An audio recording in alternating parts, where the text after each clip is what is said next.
Welcome into Trident Talk ahead of the Harwich Mariners and the Wareham Gatemen alongside Luke Brenneman. I'm Milo Hoffman. Now, Luke, Harwich trying to bounce back a few days off, trying to get back on track, and they'll turn to Riley Goodman on the mound, making a second appearance this season. You could say the first time through of the starting rotation, Riley's maybe looked the best out of anyone. 4 innings of scoreless baseball, struck out 7, walked just 1 in his Mariner debut. That's when the Mariners beat Hyannis. We didn't get to play Hyannis yesterday, so Milo, it feels like we haven't been here in a while, but good to be back at Whitehouse Field. Yeah, that's right, and like you said, Harwich didn't play against Hyannis yesterday. They did play against Wareham a few days ago and suffered a heartbreaking 8-4 loss in the 9th inning after a walk-off grand slam. So, look, they're just trying to bounce back against this Gateman side. Yeah, although Wareham struggled this year, just 2-7 for record, they found offensive success in the Harwich win. It was a 4-2 game, the Mariners leading at the Gatemen's place across the bridge, and just a collapse in the 9th inning. Wareham scored 6 runs, a walk-off, ended up taking that one. Time to get them back here at our place tonight, Milo. Yeah. Now, despite the Gatemen taking that game against Harwich a few days ago, this season has still been quite the struggle fest for Wareham. Yeah, they're just not really doing many things right offensively right now, and I think a big key for Harwich is to get after their starter Peyton Lee. Lee's given up 6 runs in just 3 innings so far on the Cape. It's early, it's a small sample size, but considering Wareham hasn't really put runners on and gotten them in outside of the 8th and 9th inning against the Mariners, I think Harwich, an early lead, will lead to a win this time around. Yeah, and Lee's last outing, he walked 5 as well. Harwich trying to take advantage of that. First pitch is at 6:30 here at Whitehouse Field. We'll talk to you then. After yesterday's canceled game at Hyannis, we are back here at Whitehouse Field, and I am standing next to the newest Mariner, Kevin Maluski. Kevin, you had a pretty big season at Mississippi State. Can you talk about your progress and some of your biggest moments? Yeah, just going up there with each moment, just taking it all in. You know, we play at one of the best stadiums in the country, so kind of just go up with each at bat, just soaking it all in, and, you know, just knowing that crowd's got my back. So especially with the walk-off homer, just going up there, you know, it's enjoying the moment. You know, we're playing LSU, Super Bulldog weekend, big crowd, everyone was excited. So I just kind of went up there having fun and, you know, I was able to produce for the team and got the win. And going off of that, what are you looking to improve while you're here on the Cape? You know, there's some adjustments, wooden bats. How are you planning to attack that? You know, just continue to get the bat on the ball. You know, the biggest thing was just work towards the end of the year, just getting the hits up a little more. So just continue working with that, sticking with the approach, and just going up there and having fun. And you've only been here just a few days. What has your experience been like on the Cape so far? It's been awesome. You know, I came up here as a kid doing the Harwich Mariner camp. So, you know, it's kind of full circle moment. So it's having fun, you know, even on the off days and the rainouts, just going out there experiencing the Cape as a whole. You know, being a Northeast kid, you always dream about coming up here and playing. So dream come true. Well, thank you and good luck today. Thank you.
Sexist comments or other intimidating actions after a scheduled day off and a rainout, the Harwich Mariners are back in action, and today they take on the Wareham Gatemen. Harwich aims to get back on track after back-to-back defeats for the first time this season, and it's a beautiful day here at Whitehouse Field, and we're so glad to bring you all of the action alongside Luke Brenneman, Milo Hoffman.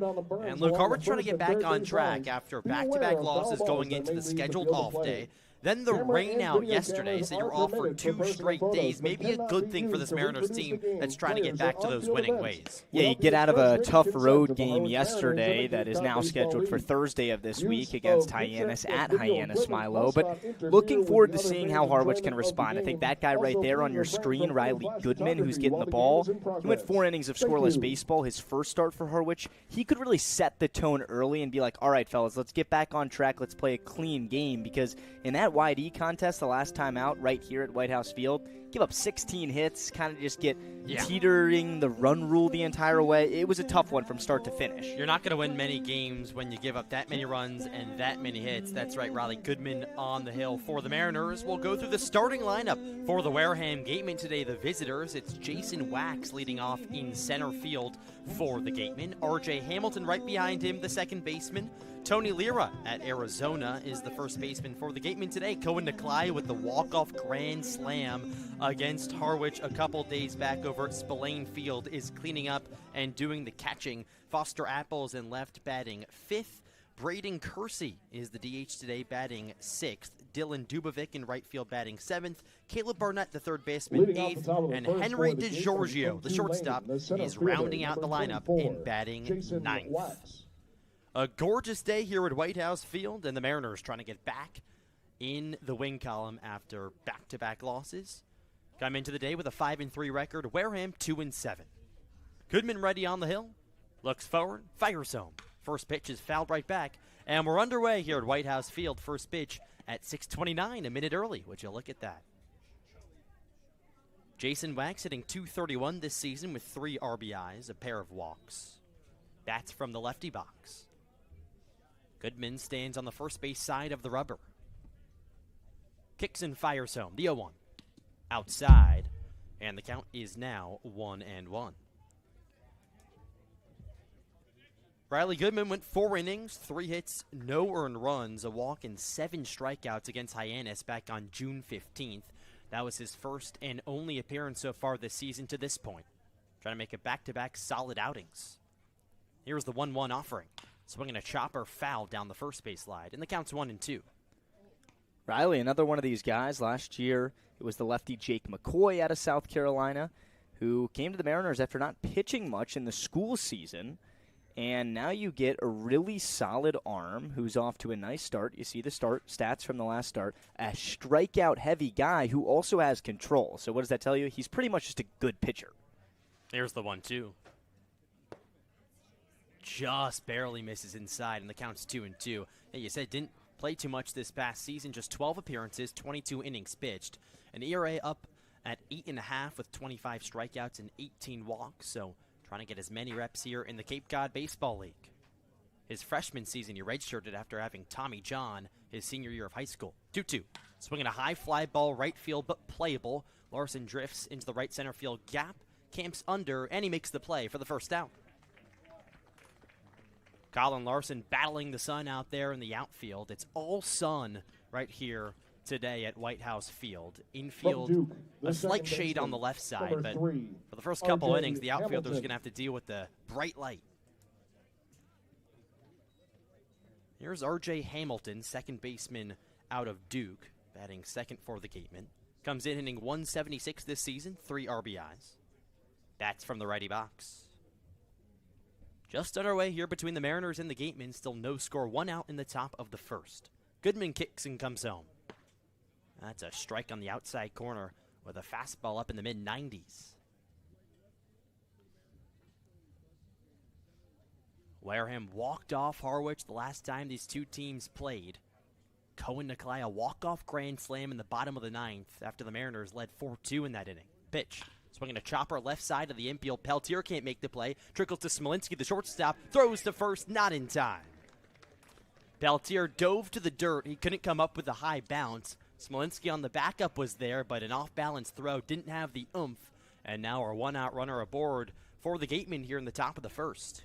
A good From play Arizona, by first Smolinski to baseman, get there, number but to even make this Tony close, Lira. Milo, it looks like on that transition he kind of had to wrist the ball into his throwing motion, which on the run you're never going to have 100% power, but Hamilton gets down the line quick, already 2 for 2 stealing bases, so look out for him over there. He hits atop the order because of his speed. And that play was quicker than I thought it would be, knowing he was the one chugging down the line. There's the pitch to Tony Lira. He swings and misses at a fastball, and the count's 0-1. Yeah, R.J. Hamilton actually came in to pinch run against the Mariners in the late innings when they played them a couple of days ago over in Wareham. Tony Lira, first baseman out of Arizona, hitting .250 this season. 4 RBIs. Digs into the righty box, check back to first base, and Hamilton slides in safely. Hamilton has 2 stolen bases so far this season.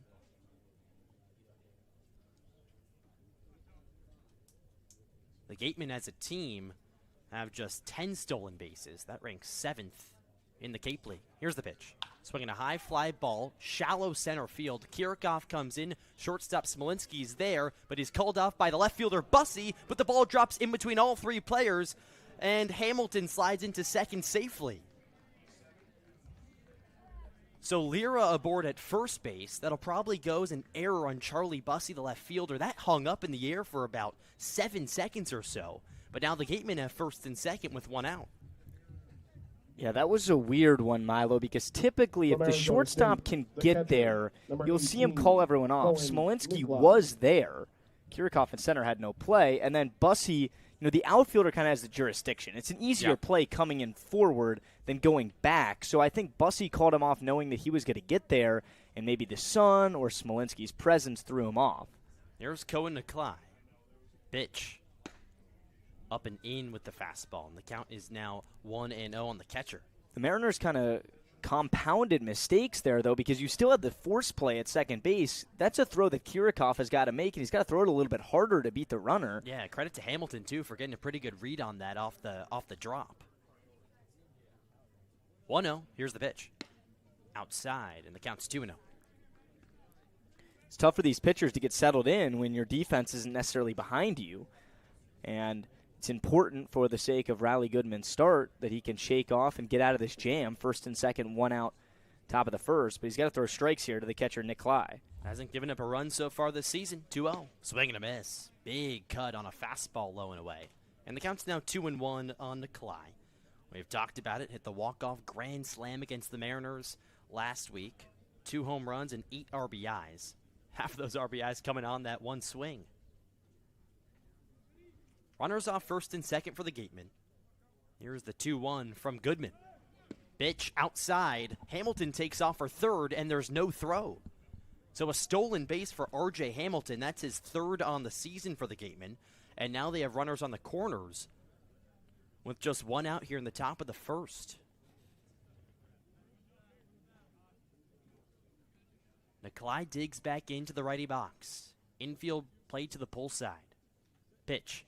Swinging a chopper right side through into right field, a base hit. Hamilton comes in to score. It's a ribby single for Cohen Nikolai, and the Gatemen are on the board first. It's 1-0 here in the top of the first inning. Really nice piece of hitting there. A big hole on that right side of the Mariner infield. Nikolai, he was ahead in the count, then Goodman got it back to 2 strikes, and he just kind of punched the ball the other way for not only an RBI, but a base hit because of the Mariners' shift and the gap in their defense. That's good baseball right there, Milo. Obviously, Wareham is going to be fortunate that Leary even reached because of the air on Bussey and left to kind of start this little bit of a rally here. Nonetheless, Hamilton stealing third ends up being huge in that situation. Yeah, and the Gatemen aren't a team that's known for their stolen bases so far this year. Here's the pitch to Foster Apple. That's a strike on the outside corner with the fastball. 0-1 now on the left fielder. Played last season at Stetson, now in the transfer portal, hitting .250 this season on the Cape with 4 RBIs. Real open stance in the righty box. Goodman's 0-1. Swing and a miss. 0-2.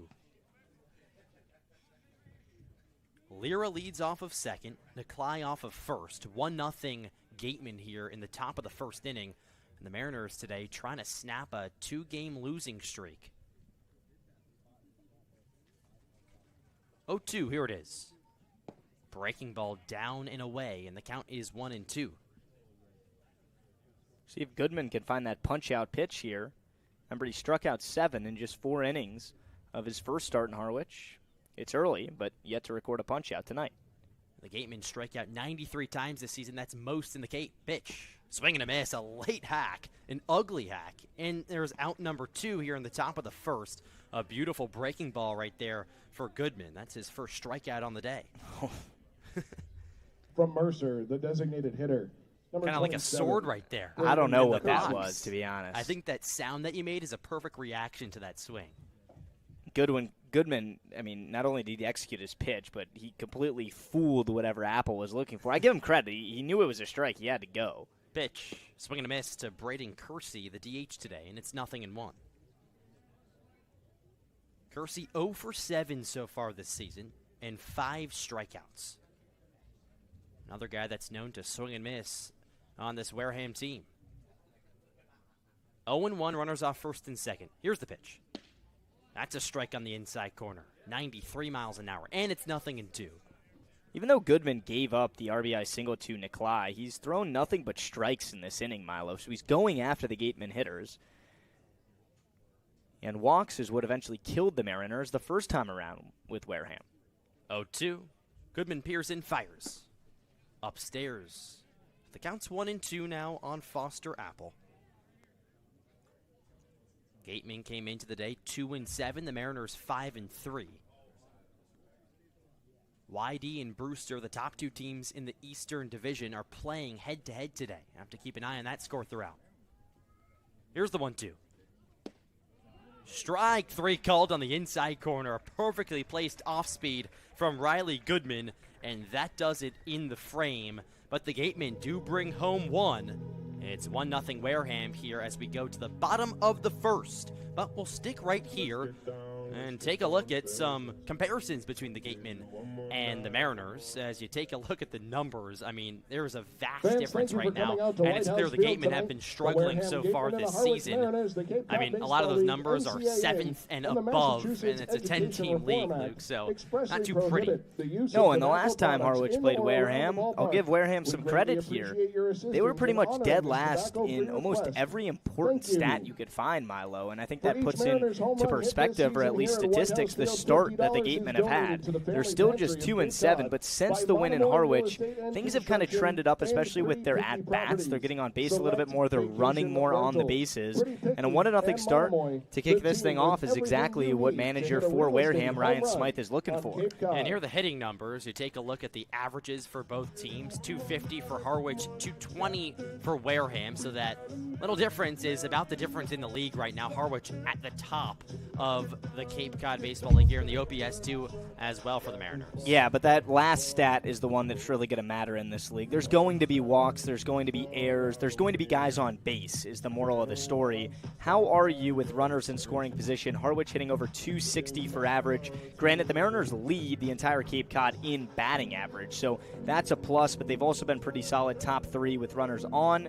Wareham, not so much, and that's where you're seeing this drop through now the first 10 games or so, is the teams who aren't producing with runners on, and especially in runner scoring position chances, are the teams that are really going to struggle in this league. Yeah, it's funny that after doing the prep for yesterday and then having it rained out, the Mariners actually weren't at the top of the league in some of those stats, but now because other teams played and struggled a little bit, they went from 2nd or 3rd to the top spot in the league in average and OPS.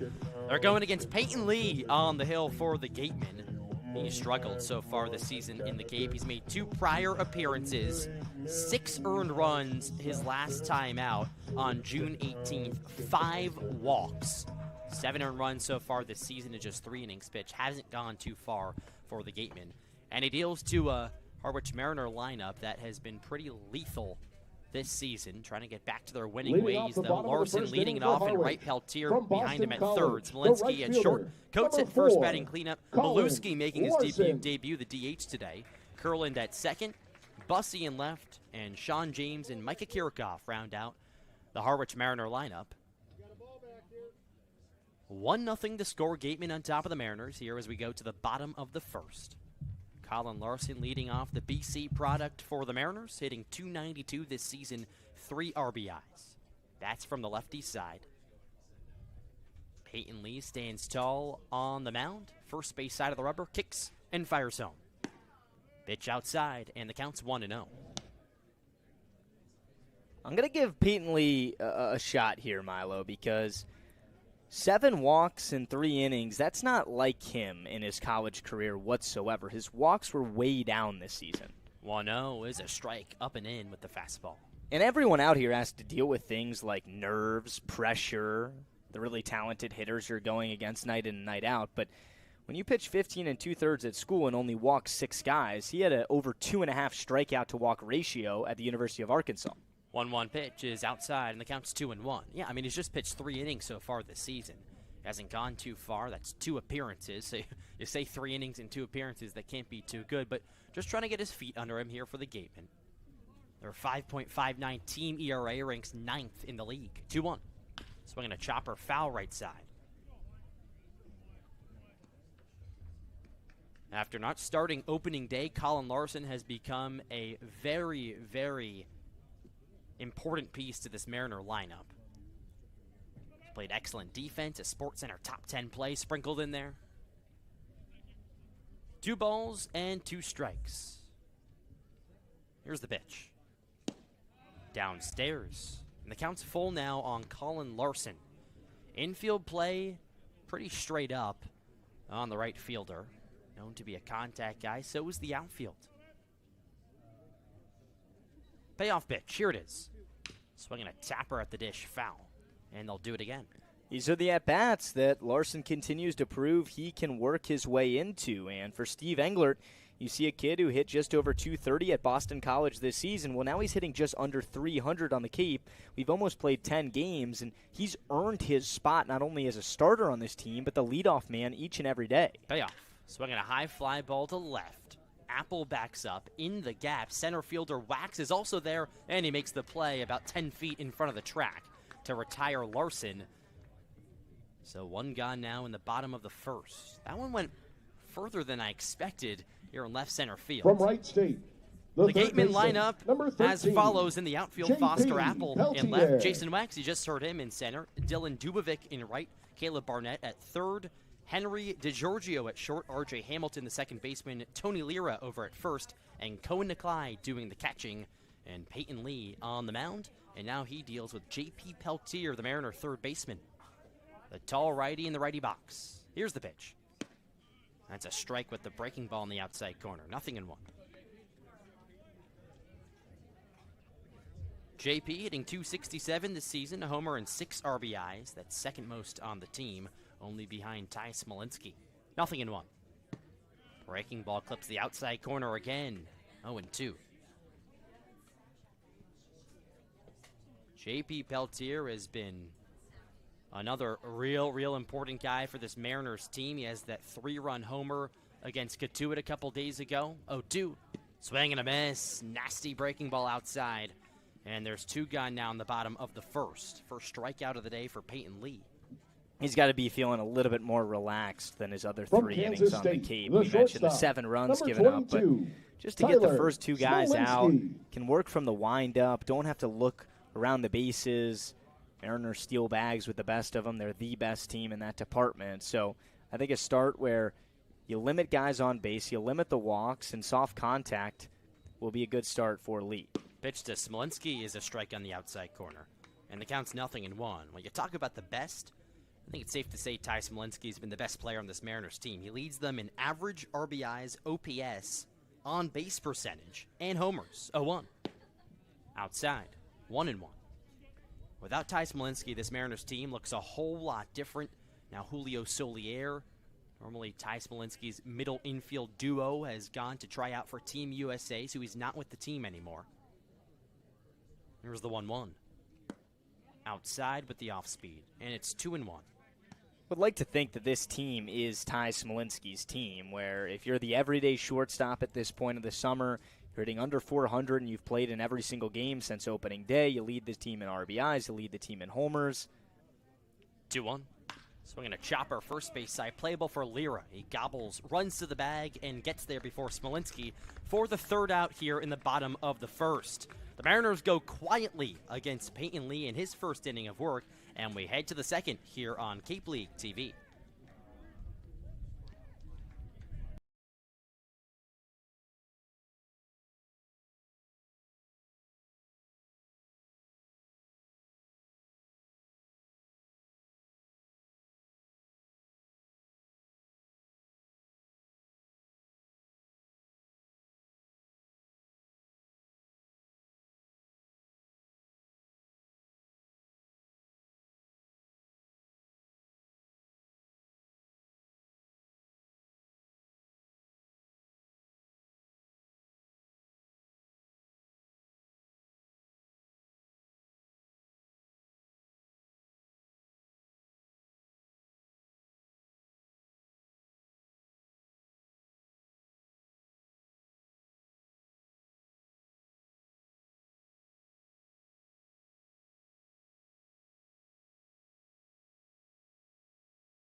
Welcome back to gorgeous Whitehouse Field as we head to the top of the second inning, and the Gatemen are on top of the Mariners 1-0.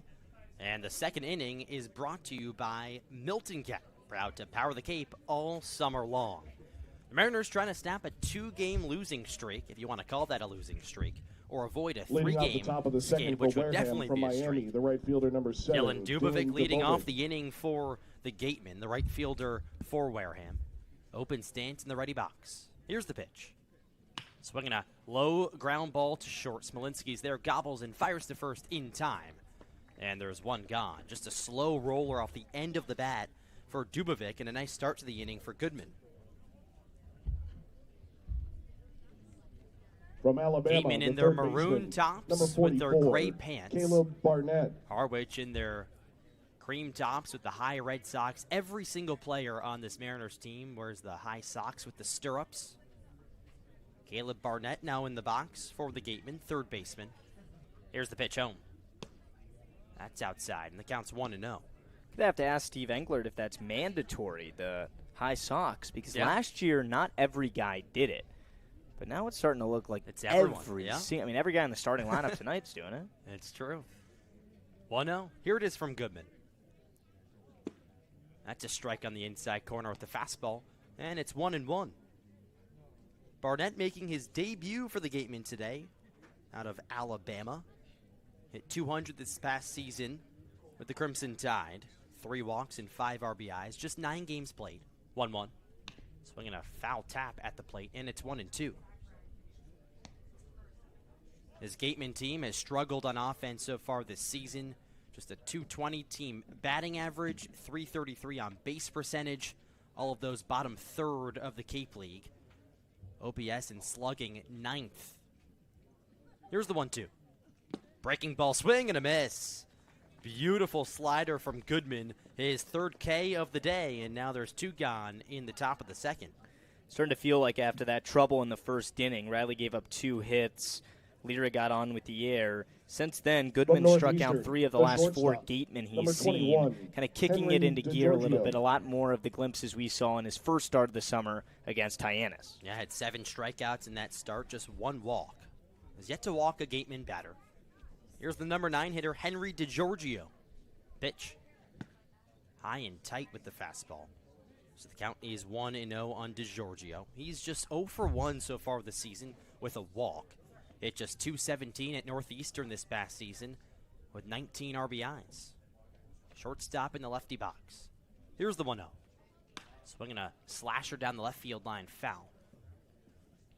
Counts now 1-1 on DiGiorgio.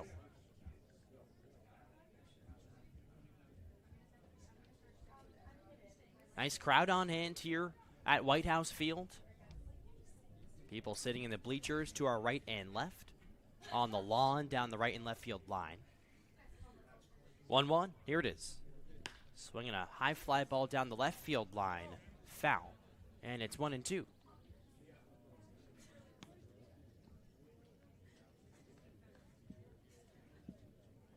Mariners coming off 2 off days. The first one scheduled, the second one a rain out yesterday. Ems and Hyannis did not play after every other game in the league did take place. Most of them did not go 9 innings. Here's the 1-2. Swing and a miss.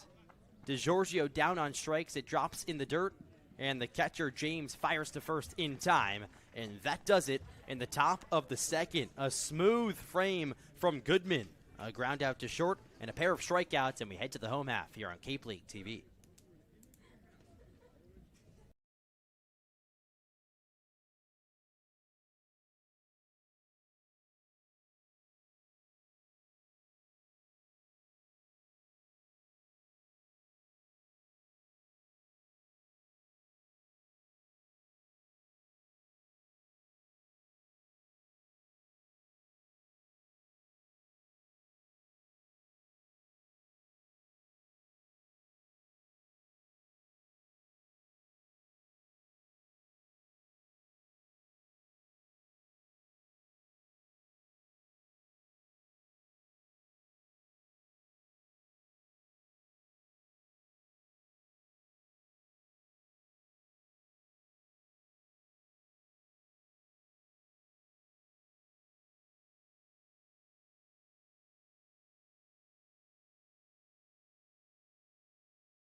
We go to the home half of the second here at Whitehouse Field. A beautiful sunny day in Harwich, Massachusetts. Alongside Luke Brenneman, I'm Milo Hoffman, and the Mariners trail the Gatemen 1-0.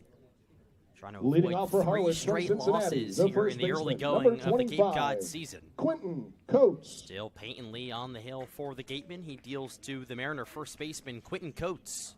The Cincinnati product stands tall in the righty box. Lee looks home, and he fires. High and tight with the fastball, and it's 1-0 on Coates. Hitting .231 this season, 3 RBIs. Leads the team with 3 doubles. When he gets a hold of one, he can send it into the gaps. 28 homers this past season with the Bearcats. Here's the pitch. Outside, and the count's 2-0. Peyton Lee worked a real smooth bottom of the first. Fly out, a strikeout, and a ground out. After really struggling so far this season. Here's the offering. High and tight. 3-0 now on Coates.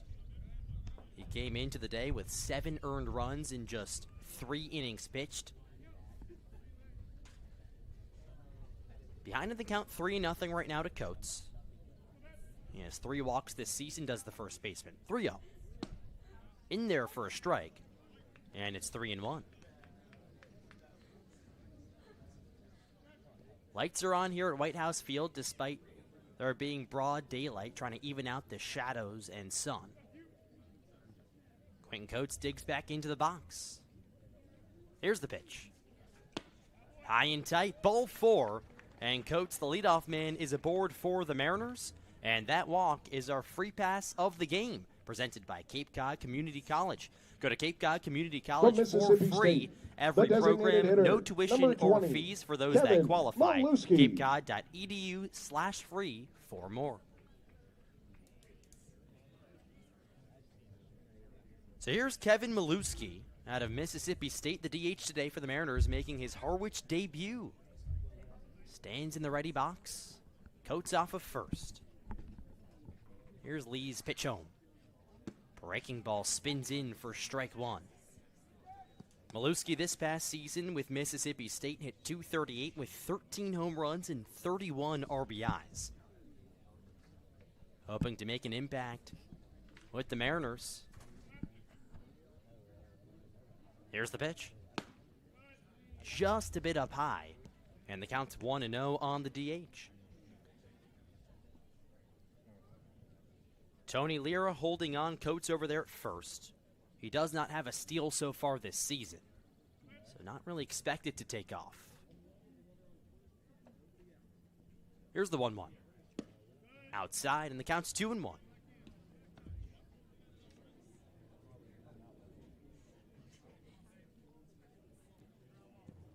Both of these sides come in with back-to-back losses. The Gatemen have lost their next 2 after walking off the Mariners last week. Here's the pitch. Swinging a chopper left side of the infield. DeGiorgio shortstop fires to second. There's one. On to first. Got him in time. A 6-4-3 double play, and just like that, there's 2 gone in the bottom of the second. Peyton Lee starting to see a little bit of a trend with Wareham where everything that they typically do, From Florida, they're doing the opposite against the Mariners. And we number showed 11, those graphics of some Curlin. struggles, some defense, a pitching staff that's bottom 2 when it comes to staff earned run average.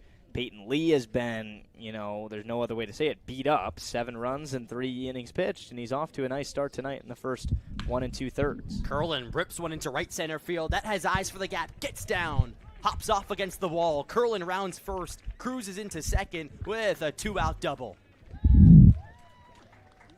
Cade Curlin, who was 1 for 4 in his Mariner debut against YD 2 days ago, now has a double in his first AB today, and there's a 2-out runner aboard for the Mariners. From Francis Marion, the left fielder, number 19, Charlie Bussey. Just an excellent piece of hitting, a slasher deep to right center field. Someone who hit .279 with 9 home runs and 33 RBIs this past season at Florida, now transferring to LSU next year. That gives way for Charlie Bussey, the left fielder out of D2 Francis Marion. Hitting .238 so far this season, 3 RBIs. Has been aboard 4 times via the walk.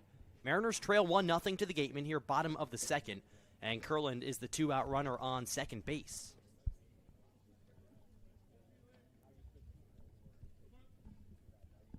Bussey crouches in the righty box. Kurland off of second. Here's the pitch home. Swinging a chopper right side of the infield. Hamilton, second baseman's there. Fields, low throw to first. Still got him in time. A nice scoop from Tony Lear, the first baseman. And the Mariners strand Kurland over at second and go away scoreless here in the bottom of the second inning. We head to the third, still 1-0 Gatemen on Cape League team.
Back here, Whitehouse Field, as we head to the top of the third inning, and the Gatemen lead the Mariners 1-0.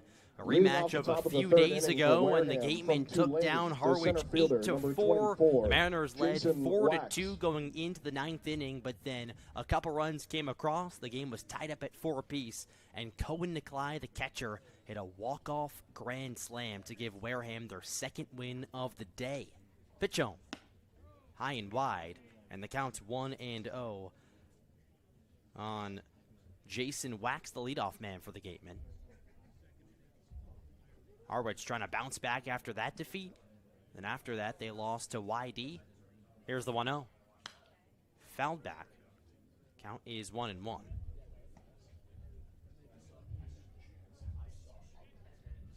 Mariners were 5-1 before those 2 losses.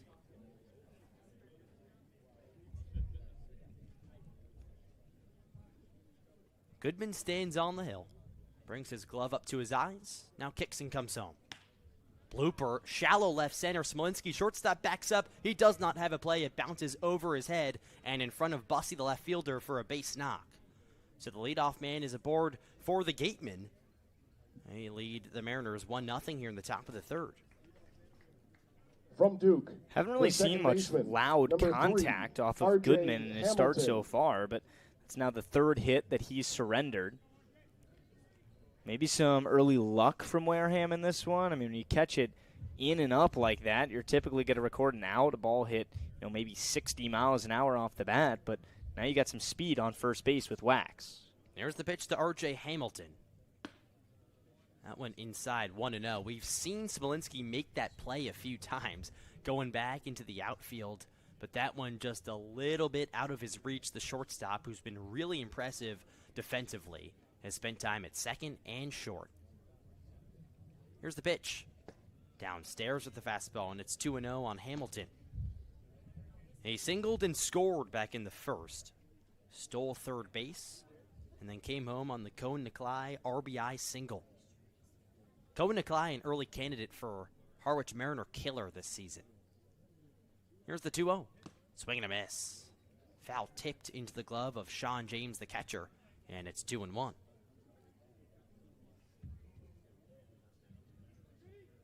R.J. Hamilton plays his college ball at Duke. Last season, 7 home runs, 41 RBIs, 333 average. Pitch downstairs, and it's 3-1. Goodman has yet to walk a Gatemen batter, and he only had 1 walk against Hyannis in his first start of the year. So walks have been something Goodman is good at limiting. This past season, he had 18 of them. Pitch, down and in, and there's walk number 1, dealt by Riley Goodman, and the Gatemen have first and second now with nobody out. Please do not climb on the turtle in left field. Thank you. Well, people are climbing on the turtle out in left field. And an announcement here from our PA announcer trying to Arizona, get fans off the turtle, which is used for batting practice here at Whitehouse Field. Maybe some people trying to get a better view of the game out in the outfield. Not too many fans here at Whitehouse Field tend to watch from the outfield, but it is a good view. No fun police coming over there. Here's Tony Lira, the first baseman. Runners on first and second for Wareham. Pitch. Outside with the breaking ball, and it's 1-0. You got to kind of be creative here in the Cape Cod Baseball League in terms of where you want to watch and how you want to watch. There's the bleachers that are set. You can sit there, but other than that, you got to bring a chair. You got to bring a towel. Maybe just stand the whole time. Got to get creative. Here's the pitch. High and wide. And it's 2-0 on Lira. He reached on an error back in the first. An error on Charlie Bussey, the left fielder. It was a little high fly ball to shallow left center, and it just bounced off of Bussey's glove. 1-0 Gatemen over the Mariners. Top of the third. Runners on first and second. Here's the offering. That's a strike on the inside corner, and it's 2-1. It's a good sign. 6 of the last 7 pitches that Goodman had thrown were outside of the zone. Going into that 2-1. He's still down in the count, but he's got a battle here against a really talented 3-hole hitter for the Gatemen. Yeah, Lira plays his college ball at Arizona. Here's the pitch. Swinging a foul down the third baseline, and the count's 2-2, and it's good to see Goodman battling up there from the pitching perspective, just firing strikes inside the zone and pretty much saying, hey, here's my fastball. What can you do with it?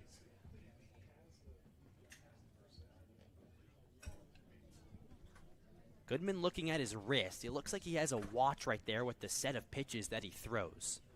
Peers in for the sign from the catcher, James. Now he comes set at the belt. Here's the pitch. Swinging a little fly ball to center, but playable. Kirikoff is there, tracks in, makes the grab. Tagging from second to third is Wax. The throw, not in time. Hamilton moves up to second base. So heads up base running for the Gatemen, and now they have second and third with just 1 out.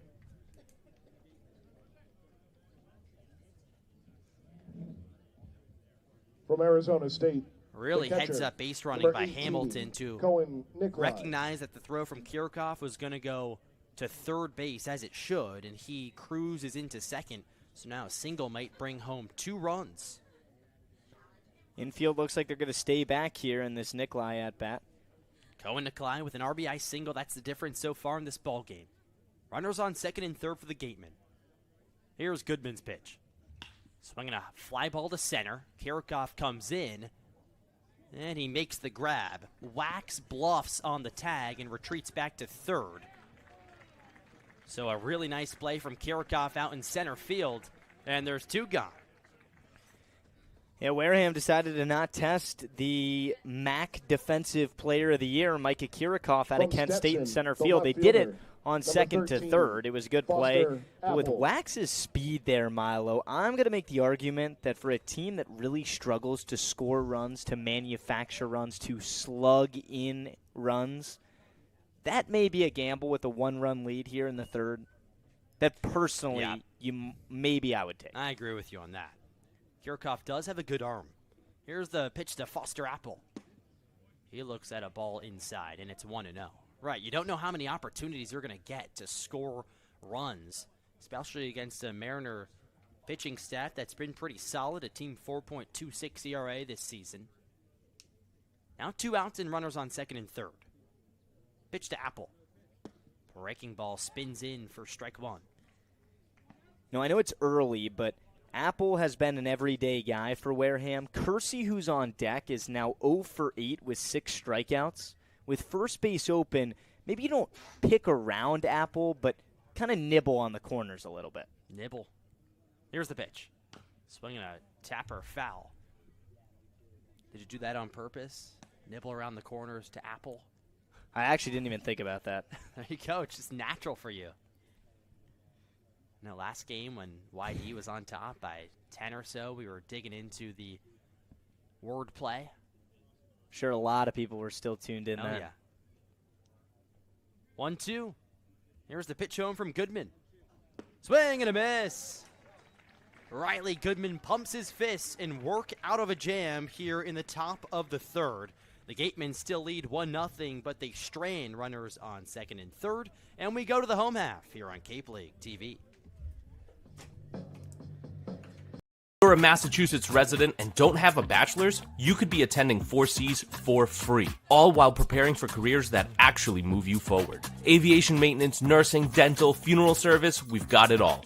capecod.edu/free. Heading to Nantucket this summer? Skip the traffic and take to the skies with Cape Air. With convenient flights from Norwood to Nantucket, you can start your vacation sooner without the hassle of traffic. That way you spend more time relaxing and less time getting there. Experience the Cape Air difference and book your next flight today at capeair.com. Let Cape Air be your wings in the Northeast. Cape Cod 5 is proud to be the official banking partner of the Cape Cod Baseball League. Cape Cod 5 offers a broad range of financial products and services tailored for every stage in your financing journey. Reach out to us. We're here to help. Life can be full of surprises, but Eastern Propane and Oil is always just a call away. With a local team member available 24/7, we're always ready to support you when you need it. With an Eastern Propane and Oil technician on the way, your family's comfort is our priority. Our local team, over 500 strong, ensures your home is comfortable and warm. Eastern Propane and Oil, a local team with 24/7 service and delivery, ensuring comfort when you need it most. We head to the bottom of the third here at Whitehouse Field. So glad to be bringing you the Leading action. off the bottom Gatemen of on the top of third the for Mariners, Harwich 1-0. from Mississippi State. And The it's catcher, Sean number James 5, leading off for the Sean Mariners James. against Peyton Lee, who's looked pretty solid on the hill for the Gatemen. Just 2 runners aboard so far, a Cade Curlin double and a Quentin Coates walk. First pitch is outside to the hitter James, and the count's 1-0 on the catcher. Just 0 for 4 so far this season is James. Has only made 1 prior start. Pitch home. Way upstairs, and it's 2-0. James at .309 with a homer and 14 RBIs this past year at Mississippi State. Bats from the righty side, crouches with his half black, half beige bat. Here's the 2-0. Swinging a chopper, shortstop side. DeGiorgio's there, gobbles and slings to first in time. And there's 1 gone in the bottom of the third. Peyton Lee just off to a cruising start here in Harwich. A good sign for the Gatemen, but we'll see if the Ners can get it going. It feels like Harwich hasn't really been a first 3-inning team all season. I'm not sure if those necessarily exist because then you still got to play 6 more to get a win. But the Mariners have been really solid the second time through the order. You would like to see more guys getting on base. They had 2 on in that second inning with a Coates walk, the Curlin double, and just nothing to show for it. Well, here's Kirchhoff, the 9-hitter. Pitch. Breaking ball in there for a strike, and it's 0-1. Kirchhoff trying to start the offense for the Mariners, a spark plug in that 9-hole, hitting .182 this season, but if he gets on, he's a threat to go. Here's the 0-1. Curveball, this time misses inside, and it's 1-1 to the Kent State product. He's already flashed the leather a few times today. Simple catches, but runners on third prevented the tag home with his strong arm. Here's the pitch. Breaking ball high and in, so 3 straight off-speed pitches from the pitcher Lee, and now it's 2 balls and 1 strike on Kirchhoff. Trying to get the bat going, like I said, that 182 average. Hit over 300 at Kent State this past season, so you know it's in there. Bends down with his yellow arbor over his left shin. Pitch. Swinging a chopper up the middle. Shortstop DeGiorgio's there, but it trickles off of his glove and into center field. That'll be a base hit for Kirikov. So a one-out runner here for the Mariners on first base in Micah Kirikov, and he's a good one to have on because he's certainly a threat to go. From Boston College, see if the Mariner offense can get going here at Whitehouse Field. Colin Very Larson. good sign for Kirikov. Just looking back on Micah's last 2 starts, Micah a combined 0 for 7 coming into that at-bat, and it felt like he was really starting to heat up after his double against Falmouth, his first extra base hit of the summer. And now he gets on in a one-out spot where the Mariners haven't really had too many guys on the bases against the starter Peyton Lee. There's Larson, the leadoff man. Pitch. Swinging a foul ball at the plate, and it's 0-1. Larson flew out to center to begin the game, hitting .292 coming into the day with 3 RBIs. A pair of walks for the Boston College kid. His Boston College teammate now, Julio Solier, is gone, so he's repping the Eagles all by himself here with the Mariners, wearing the number 4 for Harwich. Infield shaded now. Outfield still in the sun, except for left field, where Foster Apple standing out there in the shade. Kirikov off of first. He goes. Pitch is outside. Throw to second is in time. Kirikov not a fan of the call, but third base umpire Michael Chamar made the call. Now he's running over back to his respected position. No complaints from the Mariner dugout. And there's 2 gone in the bottom of the third. I thought he looked like he was safe. Because of the late call, Milo, it does maybe tell you a little bit that he could have gone past the bag and slipped off. Pitch is a strike on the outside corner to Larson. So Kirikov definitely beats him there, and that's going to be the case. Yeah, it looked like he slid off of the bag. So now 1-2 on Larson with nobody on. Here's the pitch from Peyton Lee. Slider downstairs, and it's 2-2. Mariner offense just trying to get going here. Get a rally started, but it's tough to do so when you're thrown out on the base paths. Mariners lead the league in stolen bases this season. They have 34 of them. 2-2. In the dirt. That was about 56 feet with the fastball. Lee brushing off his hand on his pants. And he's now joined by Ko Naklai, the catcher, about halfway between home plate and the mound. So the count's full now on Larson with 2 gone. Gatemen on top 1-0 over Harwich. Mariners trying to avoid 3 straight losses. Trying to improve to 6-3 on the season. Gatemen, on the other hand, just 2-7 and 4.5 games back of the Western Division. Lee stands tall, brings the glove up to his eyes, now fires home. Fouled at the plate, and they'll do it again. Larson battles every time he's up there. Has great bat-to-ball skills. Takes a walk around home plate after each pitch. Now digs back into the lefty box. Here's the pitch home. Outside, ball 4 to Colin Larson. An excellent leave from the right fielder. And now the Mariners have first base occupied once again, this time with 2 outs, and J.P. Peltier, the hitter. Whenever someone gets on for Harwich, you immediately think, are they going to run because of the Mariners' success? But remember, in the loss to Wareham the first time around, it felt like the first team that really limited Harwich on the bases. The Mariners only stole 2 bags in that loss across the bridge, and now, so far tonight, 0 for 1 trying to steal bases. Oh, there it is. Check back to Larson. Barely slid in safely. Kind of had to swim dodge there as he hit the dirt. Lira missed the tag, the first baseman. Larson over there has 7 stolen bases this season. That's second most in the league. Oh, he was caught leaning. Another check back. He's safe, though. Throw was a little bit up the first baseline. I was going to say, Larson, 7 stolen bases, second best in the league, only behind the hitter right now, J.P. Peltier. Third baseman stands tall in the ready box. With Larson off first, check back to him again, not in time.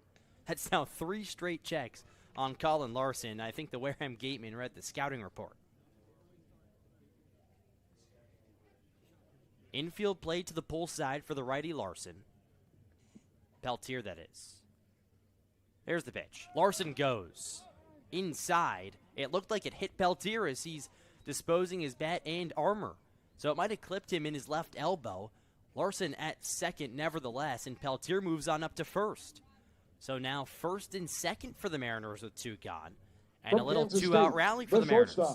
Number 22. Yeah, you do start Tyler asking the Smolinski. question, if Kirikov didn't run, the bases would be loaded right now with just 1 out for the best hitter for the M's. Nonetheless, I think Smolinski's up for a 2-out test. And potentially a chance where you put one in a gap, you have the lead. You put one past the infield, and with the speed of Larson, we're all tied up. Smolinski digs into the lefty box. He grounded out to first back in the first inning. Runners on first and second for Harwich. Down 1-0. Here's the pitch. Fouled. Right back here, and the count's 0-1 on Smolinski. I already ran through the numbers. You know what Ty Smolinski brings to the table. A .393 batting average this season, best on the team. 2 homers, that leads Harwich. And 7 RBIs, which also paces the Mariners. Also has 4 walks, so he works long at-bats in the box. Trying to come through here for Harwich. They trail 1-0 to the Gatemen. There's the pitch. Nope, a check back to second. Slow move from Peyton Lee. He's now checked on Colin Larson 4 separate times. That's the first time at second base. Not too competitive with that one, though. Both runners take their leads. Infield play to the pull side for the lefty, Ty Smolinski. Here's the 0-1. Runners go, swing and a miss. Throw to third is over the head of the third baseman, Barnett, and into left field. Larson chugs on home. He scores. Peltier up to third base, and the Mariners have tied this ball game up. It's 1-1 in the bottom of the third on an error from the catcher, Cohen Nicolai. Mariners just cause havoc out there when they're on the bases. I was going to mention to you, Milo, Peyton Lee shouldn't necessarily be worried about Larson at second base. If I were Wareham, maybe just give him third for the sake of the no-throw. He's beaten out now 8 of 9 stolen base opportunities. And in a 2-out spot, just focus on Smolinski in an 0-2 hole. 0-2. Swinging a hard-hit ground ball right side, but Lear, the first baseman's there, throws to the covering pitcher Lee, and they got him in time. But the Mariners do bring home 1 via an error from the catcher, Cohen Nicolai. Just 1 hit, an error, and 1 man left on base. We go to the 4th here on Cape League TV.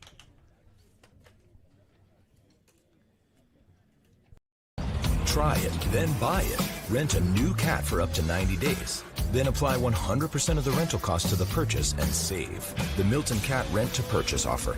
Try it, then buy it. Go to miltoncat.com/RPO. Reader's Hardwood Supply is a candy store for wood, whether you're a professional or an amateur. Reader's Hardwood Supply carries over 70 species of both domestic and imported lumber from around the world, displayed in over 300 self-serve bins for your selection.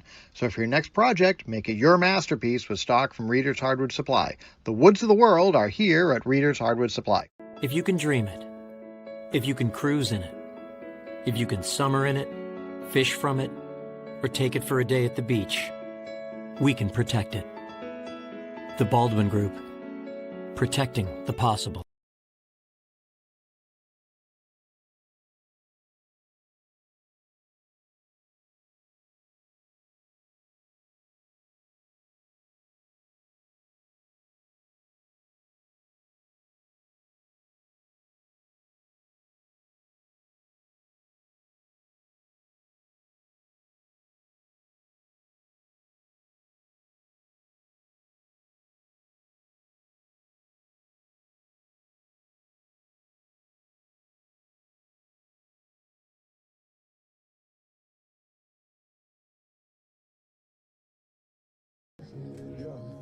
Back here in Harwich, the Mariners square us up at 1 apiece with the base running of Colin Larson. And the start of the 4th brought to you by Eastern Propane and Oil, proud to recognize our hometown heroes throughout the Cape. If you are active duty military, a veteran, police, fire, or EMT personnel, you are eligible for a discount. That's Eastern Propane and Oil. Alongside Milo Hoffman, I'm Luke Brenneman. And the M's in a battle in the first 3 innings with the Wareham Gatemen. Wareham took round 1 of this matchup across the bridge. Gatemen hit a walk-off grand slam to win it. Here's Braden Kersey to kick off the 4th. Goodman back out there, misses with the fastball away. And it's 1-0. Kersey 0 for 1 so far tonight. The Mercer transfer now heading to Knoxville, Tennessee to join the Volunteers. And it's 6, 7, and 8 due up for Wareham. 1-0. Swing and a miss. That was the cut fastball from Goodman. The four-seam fastball comes in around 95, so that's his high velo pitch. But he bridges a nice slider, his strikeout pitch, with that cut fastball around 90 to 91, and it's going to break in on the left-handed hitters. 1-1. There's the slider running in on the lefty Kersey, and Goodman gets ahead 1-2. I think the most impressive thing so far for Goodman has been his command. He has full control of every pitch that he's throwing right now, and he's throwing them for strikes when he absolutely needs to. The 2-strike pitch. Swing and a miss. That was nasty. Started with the cutter, went to the slider, put him away with the four-seamer, and now his 6th punch-out of the contest gets the 4th inning started. Kersey down on strikes for the 2nd time tonight. Wow, the Mariners certainly have some pitchers that can rack up strikeouts. I mean, he's got, like you said, 6 of them today, had 7 in his first start against Hyannis, and yeah, he's using every single one of his pitches, and that just keeps you off balance if you're a hitter. That brings up the right fielder Dylan Dubovic out of the University of Miami, hitting .286. He's the best hitter for average on this Wareham team. First pitch, cutter away. 1-0. Dubovic grounded out to short his first time up in the 2nd inning. This is the 2nd time through for the bottom of the Gatemen lineup. 1-1. It's been low scoring. It's been somewhat of a pitcher's duel. Here's the 1-0. Dubovic. Not a tough decision to pass up on that slider in the dirt. You start diving into Riley Goodman. We mentioned just 22 innings pitched, a 8.59 ERA at school.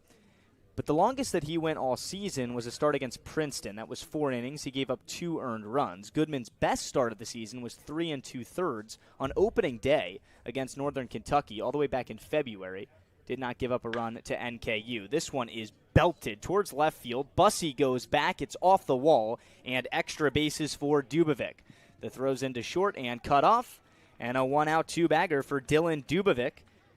Sparks a little bit of something here in the 4th for the Gatemen.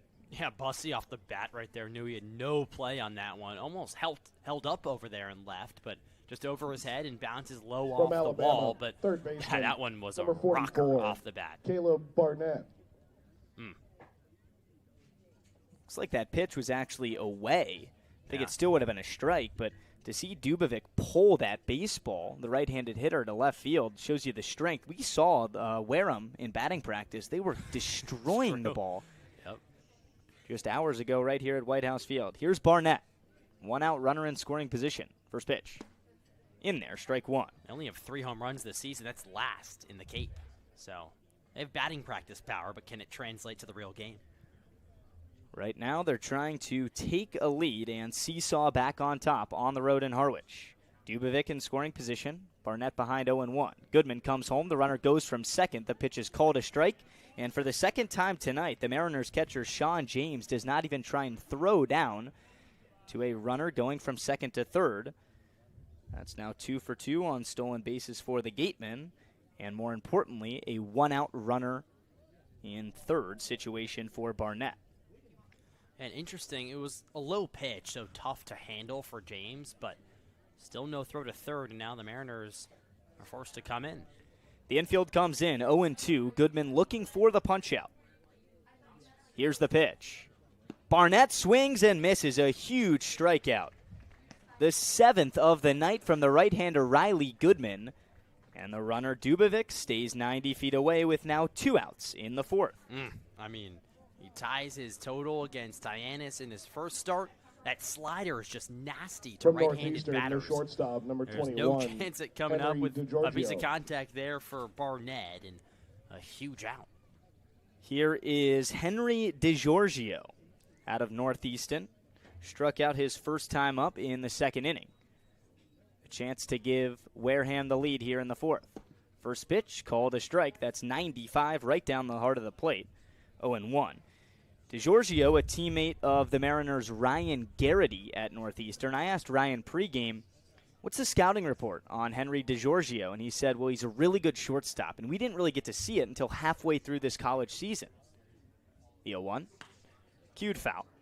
And I said, why is that? And he said, because our everyday shortstop at the time got injured, and DeGiorgio was kind of thrown into the situation as a replacement.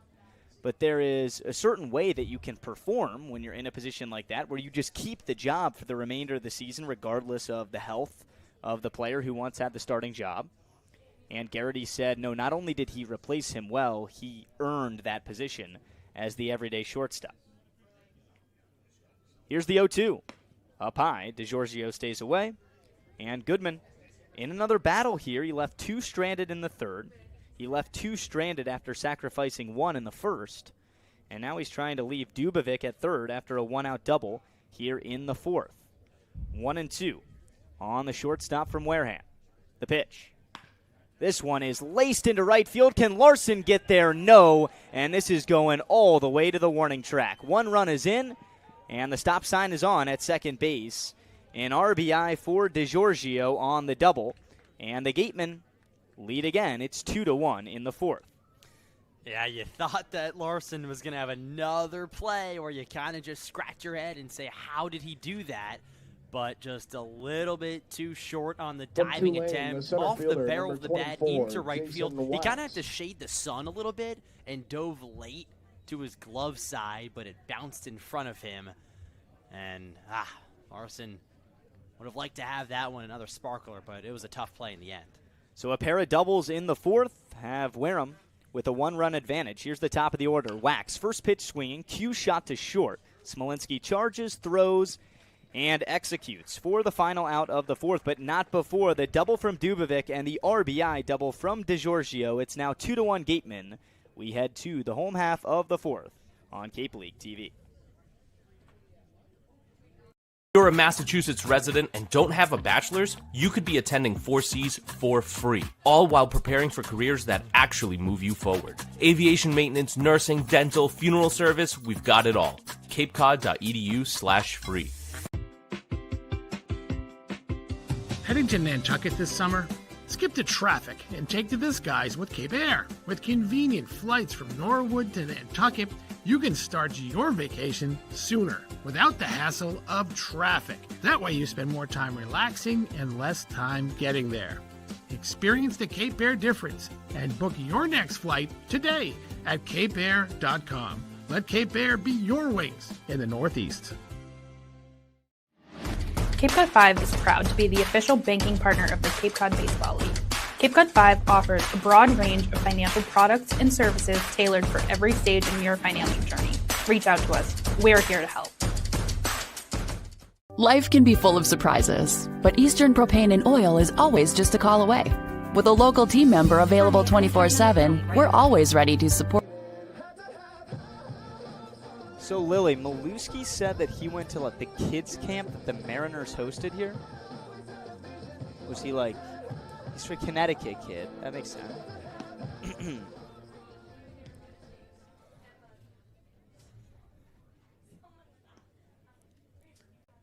Bottom of the fourth between the Gatemen and the Mariners right here at Whitehouse Field. Thanks for tuning in to Cape League TV. Wareham, a pair of doubles in the top of this inning, propel them to a 1-run advantage. But Harwich has 4, 5, and 6 coming up to try and tie it up or take the lead. It's Coates, Maluski, and Kurland. Here's Coates.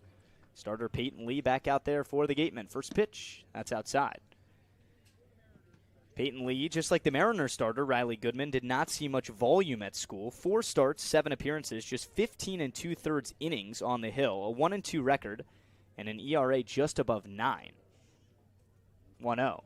Coates, jam shot, foul territory, first base side. That's Lira over there. And he makes the grab, 1 down. Just unlucky right there. You thought that was going to get out. I thought it was out easily, but Lira stuck with it. Credit to him.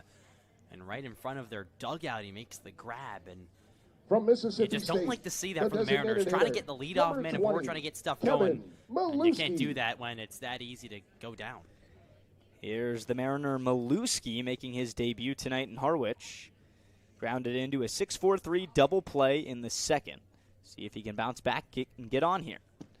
First pitch, a little bit low. Ball 1. So Peyton Lee, back to him. An ERA above 9, but it's not deceiving. It's just with the low volume of innings, it can be really tough on these guys if they have a bad outing or two. That's exactly what he's had. In the first start of the year back in mid-February, it was his far and away best start. 4 1/3, pitching at the University of Arkansas. 4-hit, 1-run baseball against Tarleton State. And then trouble started to brew in his next start. 1-1, wave and a miss from Maluski. Went 2 innings against Arkansas State, gave up 6 runs on 6 hits, and then pitched pretty well for his next 7 innings, just 1-run baseball, and it all unfolded in late April, just a third of an inning against Georgia, and 7 earned runs, 6 hits in a third of an inning for Peyton Lee. It's very much up and down, but when he was bad, he got beat up quite a bit in the SEC. 2-2 now on the Harwich DH. Peyton Lee kicks and fires. The pitch outside, and the count goes full. A good at-bat here from the Mississippi State product, Kevin Maluski. Yeah, they call him the Lou over there at Mississippi State. He has some pop. Always puts together a good at-bat. Happy to have him here in Harwich. Here's the payoff. Maluski takes in the dirt ball 4. A marvelous at-bat. He draws the 3rd Mariner walk tonight against the starter Lee. And we'll see if Harwich can get something going with a runner on first and just 1 out with Cade Curlin coming up. Yeah, that's something Maluski did 19 times this past season with Mississippi State. Curlin. So someone who's bound to get aboard via the walk or has some power as well. 13 home runs. Just a big frame and a good at-bat from Maluski in his second AB here with the Mariners. Here is the man with the lone extra base hit for the M's so far tonight, Cade Curlin, the infielder out of Florida. Now heading to LSU. 1 on, 1 out. Harwich down by a run. First pitch, called a strike. Curlin took a double the other way in the right center gap in the second inning. He's now doubled last 2 times up for the Mariners after striking out in his first 3 ABs with Harwich. This is Curlin's just second start of the summer. He arrived a couple days ago, played on Sunday against YD, the 0-1. Chopped foul, and Curlin in an 0-2 hole. Maluski does not run very well, just 1 stolen base at Mississippi State this season. You can kind of tell, just a bigger frame, 6'5", 235, a catcher. But Steve Englert likes to do his tactics when guys get in town. Just let him hit. Put him at the DH spot. Let him settle in. And it's Curlin for now. The 0-2. Ground ball left side. Glove by the third baseman Barnett. The throw to second. And the turn is not going to be made by R.J. Hamilton. So a 5-4 put out on Curlin. He reaches on the fielder's choice. And now it's Bussey with a runner at first and 2 down. Yeah, I mean, you'll take the trade and speed on the base pass for the Mariners. Obviously, you don't want Marion, the out. I the was left actually fielder, surprised that number Barnett 19, went to second there. Kind of hesitated Bussey. after fielding the ball out of his glove, but a really accurate throw on time to second base got Maluski out. See if Bussey can do something. Here's Charlie Bussey, 0 for 1 tonight. Curlin off at first, a big lead over there. First offering down and away. Bussey started in his first 12 or so at-bats on the Cape, had the highest OPS out here. Since then, has slowed down quite a bit. Doesn't really have the pop and the power so far. The 1-0, foul tipped into the mitt of the catcher Nikolai, and that evens the count. Bussey just 1 double as his lone extra base hit, has knocked in 3. And now hitting under 240 for average. Harwich trying to find a spark here in the bottom of the order. You can tell losing Julio Solier has hurt this team a little bit the last 2 nights offensively. Curlin back in time. Yeah, he just stretches the lineup out and moves everyone down a spot, and it keeps it strong 1 through 9. Not that this lineup is not strong 1 through 9. It very much is, but you lose a big presence like Solier. Of course, it'll take some time to get used to that. Bussey lays off a fastball away. You're right. And he also was just dynamic. He was kind of in an infectious energy to kick off the lineup, kind of set the tone, maybe hold guys accountable. Him and Smolinski, such a dynamic 1-2 punch atop the lineup where Solier would get on, Ty would drive him in. See if the Mariners can make some magic from the bottom of the order. Bussey stares at ball 3. Sean James up next if we get there. The catcher's 0 for 1 with a ground out so far. James has his catching shin guards on in the on-deck circle. Kind of the grind of the catching life. You got to be ready to go warm up your pitcher if this is out number 3, but you also got to be ready if you get an at-bat here in the 4th. 3-1. Bussey takes inside. And here we go. First and second with 2 outs for Sean James. Mariners trail by 1. That's a great at-bat from Charlie Bussey. That's now the 4th walk of the day for the Mariners. So they're getting on base via the walks. Also have a hit by pitch. There's been traffic for Harwich. Need that big hit. From Mississippi State, Sean James ditches the shin guards, and he's going to dig in. James. So that's what's up to the fellow catcher, Cohen Nikolai. And a big spot here early on in this one. First and second, Harwich trying to get something going with 2 outs. And right on cue, that is the pitching coach, Eric Luxus, not the manager, Ryan Smythe. So maybe just a conversation with the right-hander, Lee. Yeah, just trying to settle him down. A couple free passes now for Lee. We know that walking has been an issue for him. 5 walks in his last outing on June 18th. The bullpen there slowing down, but there is guys getting loose, guys getting ready, just in case they need to make a call here. There's no doubt that if Lee can get out of this 4th inning, it would far and away be his best start or any appearance on the Cape so far this summer. The native of Maumelle, Arkansas, pitches at the University of Arkansas in the SEC Conference.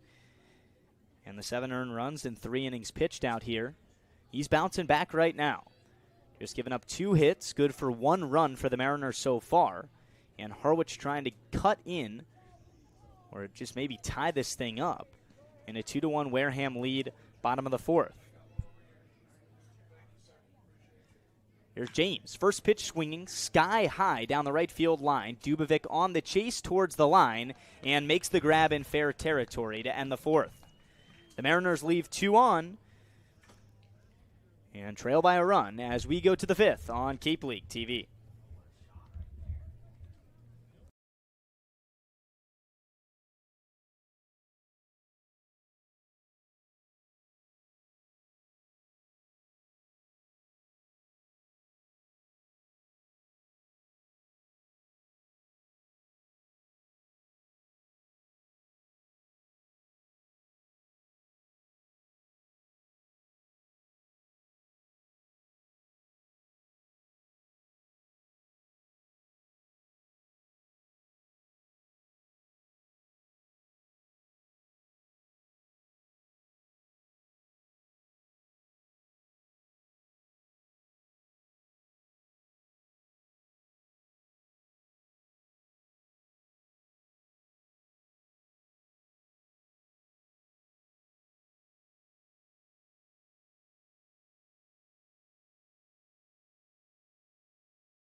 Riley Goodman back out there for the M's to start the 5th. Goodman has gone 4 innings of 2-run baseball, has given up 5 hits so far, and the Gatemen lead the Mariners 2-1.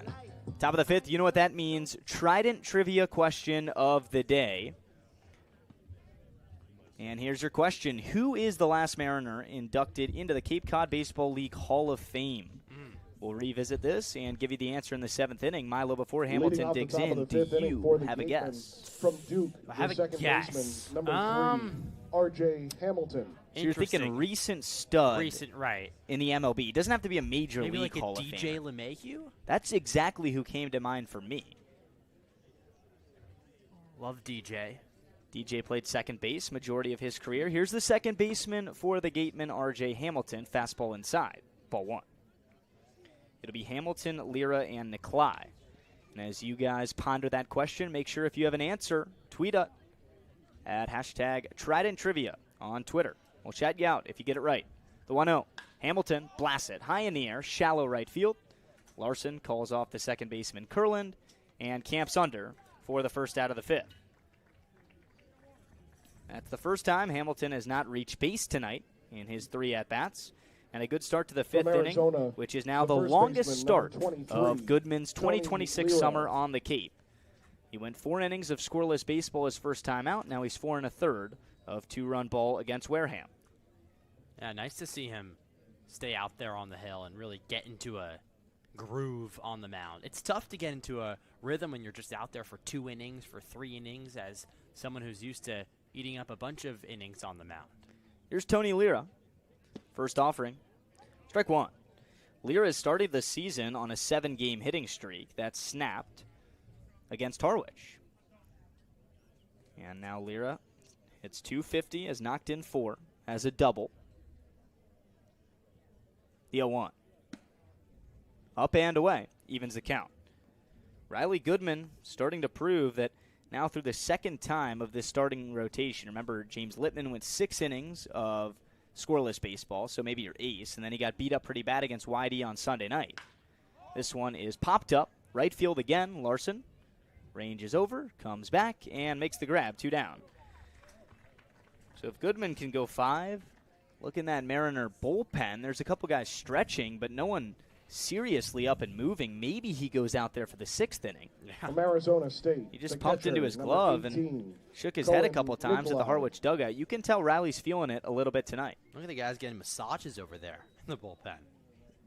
Look at that. Not bad. That's Jason Krieger getting the massage. I can't tell you who the masseuse is. And then Miguel Hughes is just rolling around like a dog over there. First pitch, inside. That looks fun, but also Hughes is doing it because he might pitch tonight. These guys are just so disciplined, especially the bullpen guys. You don't pitch every day. You don't really have to stretch. I will say, the bullpen being in the field like it is kind of the old school keeps you in it a little bit more. Nikolai chops one foul, 1-1. Because if you're down the right and left field line, you got to be aware that a ball could come scorching at you in any second. So you got to be kind of more on top of it, unless, instead of being in the outfield behind the fence where you're sort of just have the best seat in the house, you're chilling for the whole game. These guys are locked in.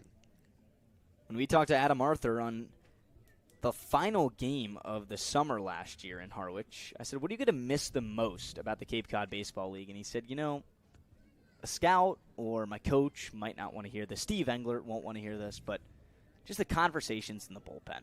Yeah. He said they're priceless. You get to know guys that you really never would have a chance to play with your entire career besides out here on one of these Cape League teams, and foster relationships as guys come in and out, stick around the whole summer. 1-1 to Nikolai in the dirt. Solid pick from James. Nobody on base. Count goes to 2-1.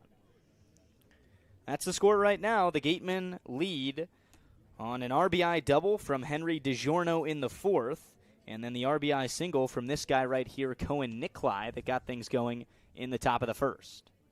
Here's the 2-1. Nikolai swings and misses. That was a cutter low.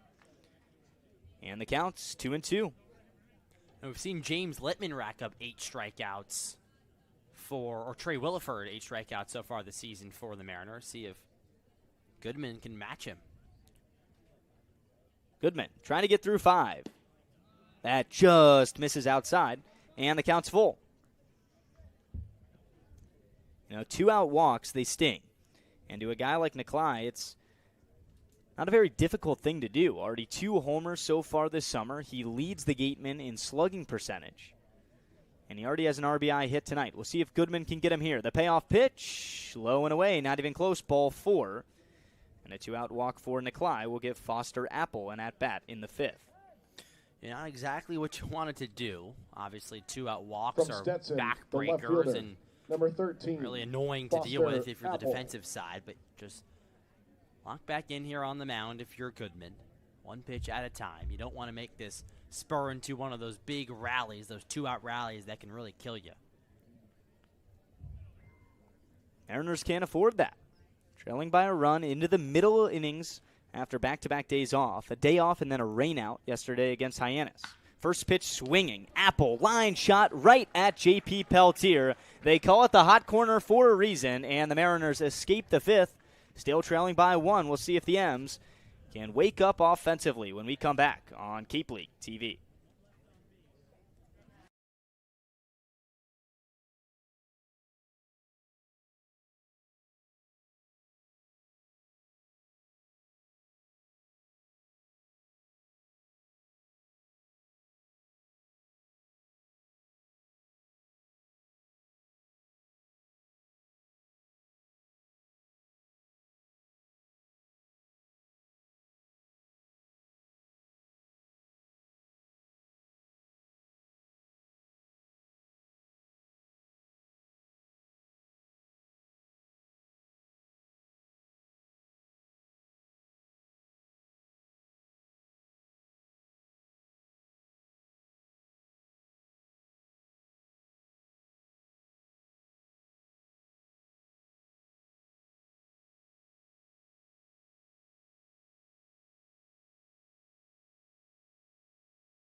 Bottom of the fifth in Harwich, the Mariners trail the Wareham Gatemen 2-1. Harwich has been held to just 2 hits from the starter Peyton Lee, but his day is done, and it's up to the right-hander out of the University of Georgia, Jordan Stevens. Stevens stands at 6'4", 210, the righty, and he's entering his senior year at UGA.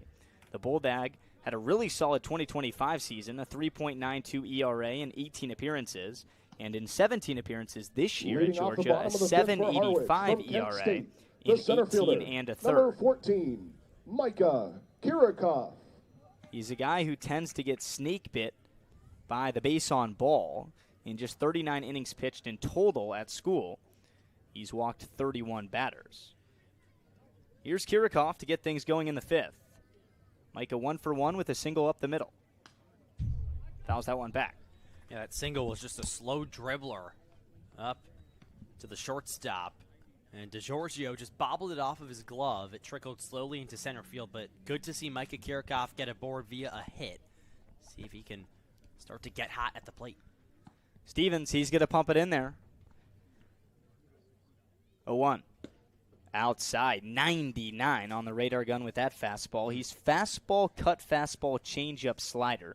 The four-seamer is 96 to 99 on the gun. The cutter, 86 to 89, and the changeup, still high 80s.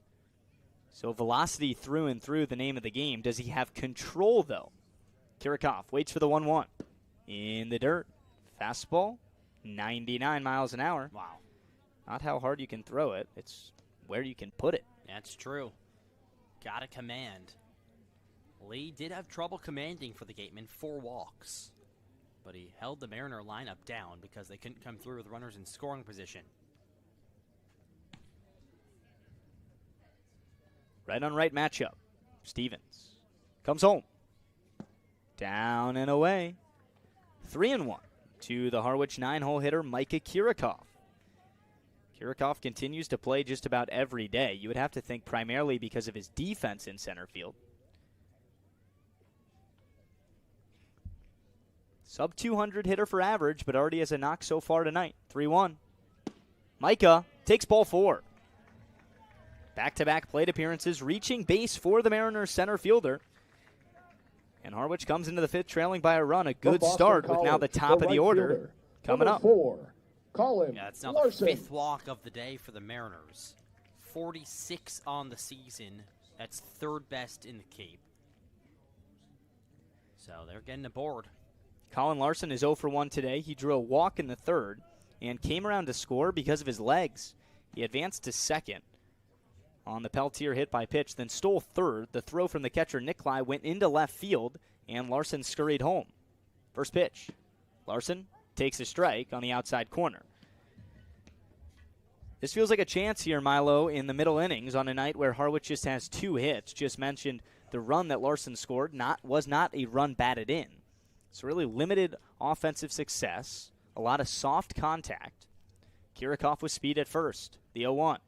Larson late on 98 down the middle, and it's quickly 0-2. Yeah, that's exactly why you put Kirikov in the 9 spot, almost like a double leadoff man for the Mariners. You put him there, he has speed. If he gets on like this exact situation, you almost have 2 guys who can get aboard and then run on the base paths. Kirikov jumps out to a massive leadoff here in the 0-2 count on Larson. Stevens just checked at him. And Kirikov goes 0-2, fought off foul. Kirikov just went head first and almost head-butted the second base bag. Now with a mouthful of dirt, he's got to get up and go all the way back to first base. He just cracked a smile. R.J. Hamilton, the second baseman, also smiling. He kind of gave him a pat after that slide from Kirikov. See if he has any more stamina to go again on another 0-2. Yeah, I mean, he's got to be mad at Larson. Come on, man, you're going to make me do that again? I have to run back to first now? Kirikov was caught stealing when he reached base in the 4th inning. 2-strike pitch, he goes again. Swing and a missed strike 3, the throw way late. Nikolai didn't even realize that Kirikov was going and just sailed it down there anyway. So a strikeout from Larson, but Kirikov steals second base, and the M's have the tying run in 1-out situation at From second right base. State, the third baseman. Yeah, and these are the hitters that you want up in this situation, a runner in scoring position. I wouldn't be shocked if we saw Kirikov take off for third as well. I mean, he came into the day with 3 stolen bases. Now he has 4 of them.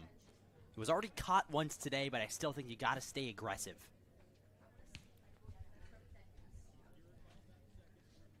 Here's Peltier. Stevens kicks and fires. JP takes a hanger down the middle, 0-1. So that's the slider from Stevens. He doesn't often use that pitch. That came into 83. That's his slowest pitch in the velocity category. Keep an eye on Kirikov. He continues to creep towards third.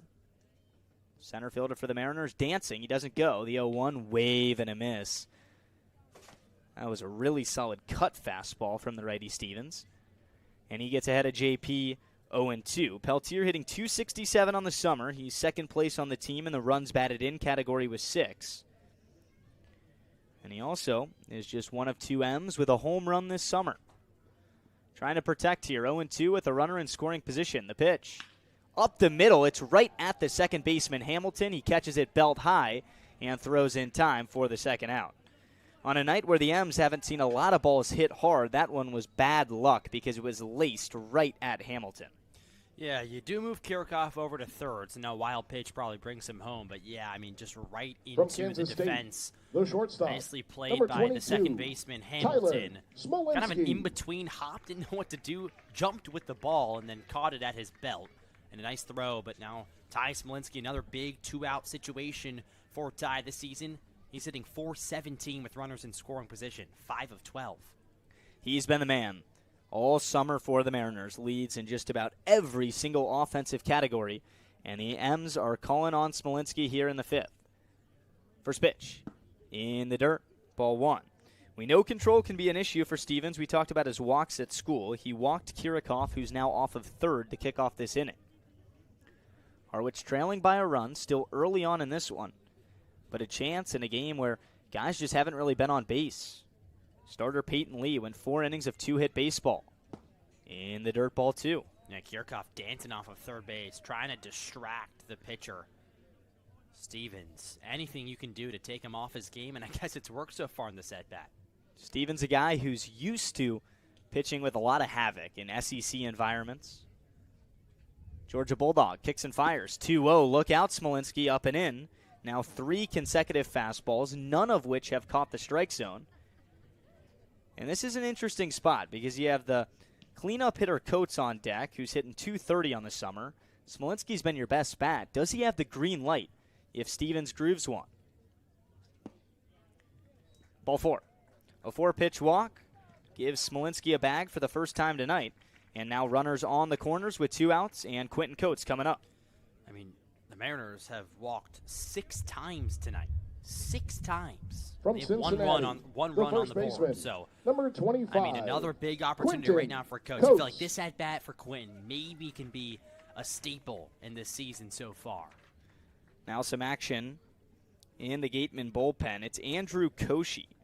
Koshy, the rising senior out of the University of Maryland. He pitched against the Mariners the last time these two squads met, and he pitched a scoreless inning in the later stages of the contest. Koshy, a Long Island guy, but it's Eric Luxus, the pitching coach, who's back out there for yet just another conversation. This time it's with Jordan Stevens. Got to give our flowers, though, to the Wareham starter Peyton Lee. 4 innings of 2-hit, 1-run baseball.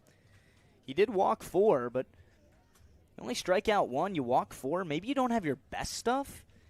And for a Mariner lineup that has the best average on the entire Cape Cod and the highest slugging percentage, I'm sure you're totally fine with that stat line. Yeah, that's exactly right. Listen, you're not always going to have your best stuff. In fact, most of the time you won't. It's how you play in those games when you don't have your best stuff and just keep grinding. Harwich, you always have to keep an eye on the runners on the corner situations. They double steal with the best of them on Cape Cod. Kirikoff with speed at third. Smolinski with speed now at first. Smolinski stolen 3 bases. Kirikoff stolen 4. Quentin Coates the batter. First pitch foul. Yeah, I mean, this stat is always mind-boggling to me. The Mariners have taken 2 at-bats. 2 at-bats have ended this season with runners on first and third for the Mariners. Now, if you go to the runners on second and third, the Mariners have taken 21 at-bats, which leads the Cape, and they're hitting .286 in that situation. Coates down, 0-1.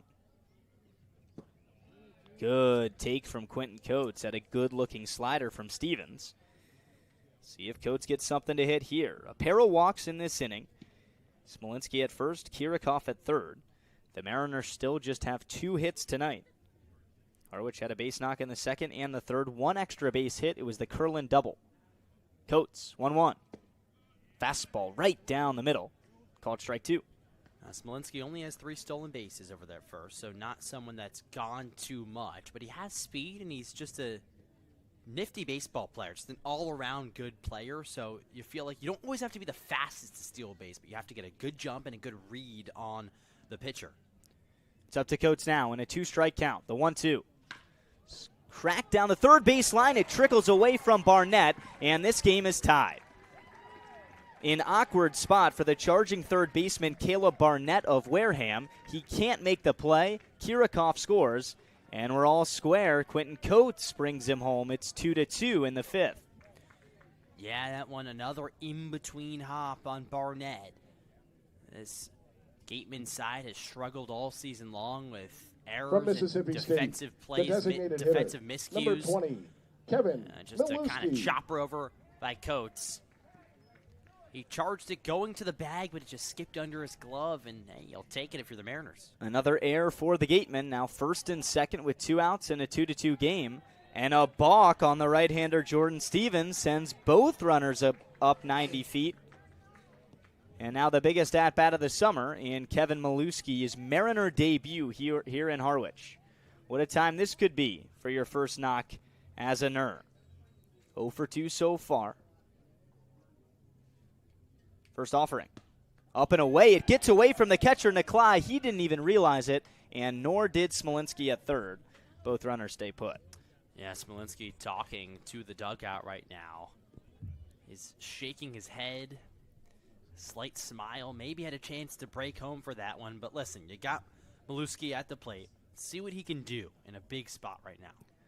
Milewski, the rising senior, out of Wallingford, Connecticut. The Connecticut kid actually grew up coming to Harwich Mariner baseball camps as a little kid here on the Cape. Outside with the fastball. First base is open if he wants to pick around Maluski, but Cade Curlin has the lone extra base hit tonight for the M's. He's on deck. Coates at second. Smolinski off of third. 2-2 game. Bottom of the fifth. 2-0, slicing foul. 2-1. And so far today, it's been decent at-bats for Maluski. At that double play, like you said, in the second, but then a good walk in the fourth, and someone who is going to put bat to ball most of the time. Walked a whole bunch this past season at Mississippi State.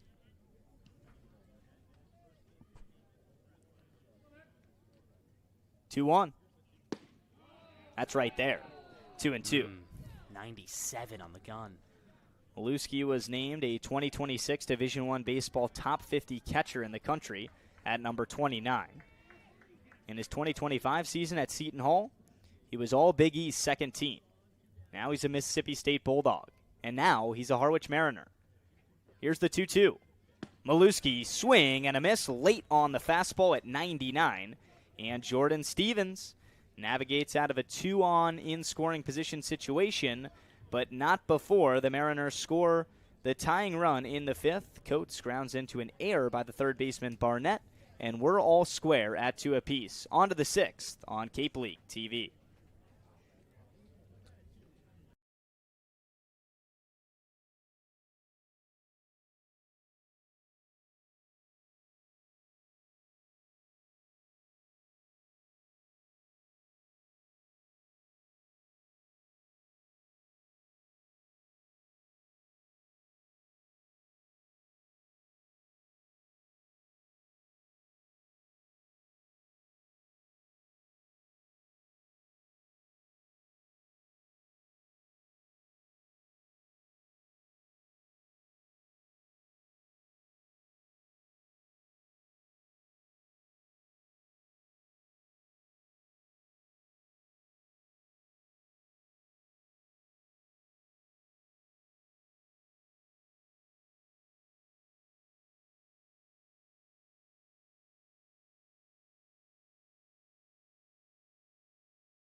Back here on Cape League TV, Harwich ties it up to end the fifth inning, and they now go to the bullpen, but not before. The start of the sixth is brought to you by Netting Pros. Stadionic is the official netting and facility solutions partner of the Cape Cod Baseball League. When it comes to netting and building iconic sports facilities, it's Netting Pros. Stadionic, making sports facilities iconic.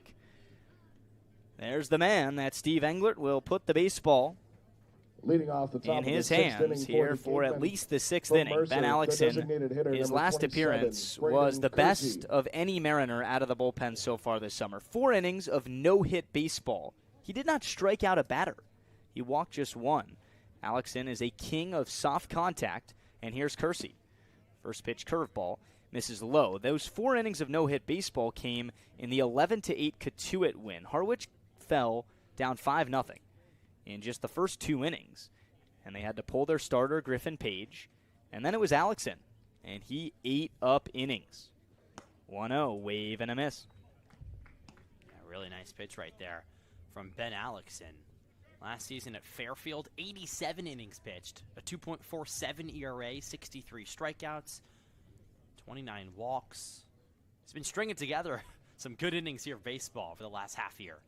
1-1, high fastball again. Kersey bites, and it's quickly 0-2. The Tennessee transfer, Braden Kersey, having a tough start to the summer. Now 0 for 9 with 7 strikeouts. Alexson looking to make that the great 8. 1-2. Down low, 2-2. It's Kersey, Dubovic, and Barnett. The bottom of the order got the spark going in the 4th inning for the Gatemen. That's on the RBI double from DiGiorgio, who will hit if somebody reaches base in the 6th. 2-2, right down the middle, got him looking. The curveball came in the high 70s, and Alex strikes out Kersey for the 3rd time tonight. Yep, 3 Ks for Kersey, 1 K on the day for Alexson, and the Mariner bullpen going to have Miami, to pitch well tonight to stay in this ball game. You just feel like this one's going to go down to the wire like the last one did between the Mariners and the Gatemen. So, bullpen going to play a big factor. Here's Dylan Dubovic. 1 for 2 so far, had a double in the 4th, then stole 3rd, was brought home on the DiGiorgio RBI double in the 4th as well. Right on right matchup, Alexson from the windup. First pitch fouled away, right field side.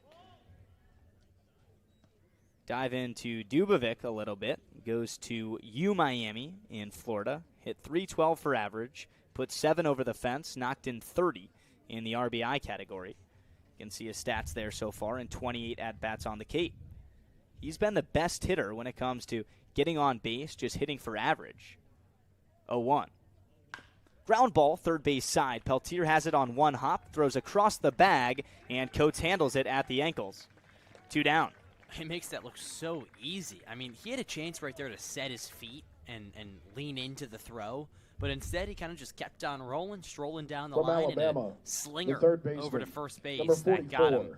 Peltier is smooth at the hot corner. Check this out. He actually goes around the bag. So instead of stepping towards first base, like you said, Milo, he didn't set his feet. And that has to cut down the angle, not improve the angle. Definitely makes it tougher, but Peltier has proven to be a very capable defender. Nice play. Here's Barnett. First pitch breaking ball high, 1-0. Barnett, 0 for 2 with 2 strikeouts. If you're just now tuning in, yes, there were a lot of strikeouts from the Harwich starter. Riley Goodman, his day ends, 5 innings, 5 hits, 1 earned, 7 strikeouts. He only walked 2. 1-0 pitch. That's right there, 1-1. Goodman gave up those 5 hits. Just 2 of them were extra base hits. The Dubovic double and the DiGiorgio double. And the 2 walks staying on trend with his first start, where the control is just right there. 1-1. A little bit down and away. It's now 14 strikeouts for Riley Goodman, the right-hander out of South Carolina, in his first 2 Cape Cod League starts. Wow. He can rack up those Ks, to say the least. That's just 9 innings of work as well. 2-1. On the outside corner, 2-2. Alexson a strike away from a 1-2-3 6th. We're all tied up at 2-2 here in the top of the 6th.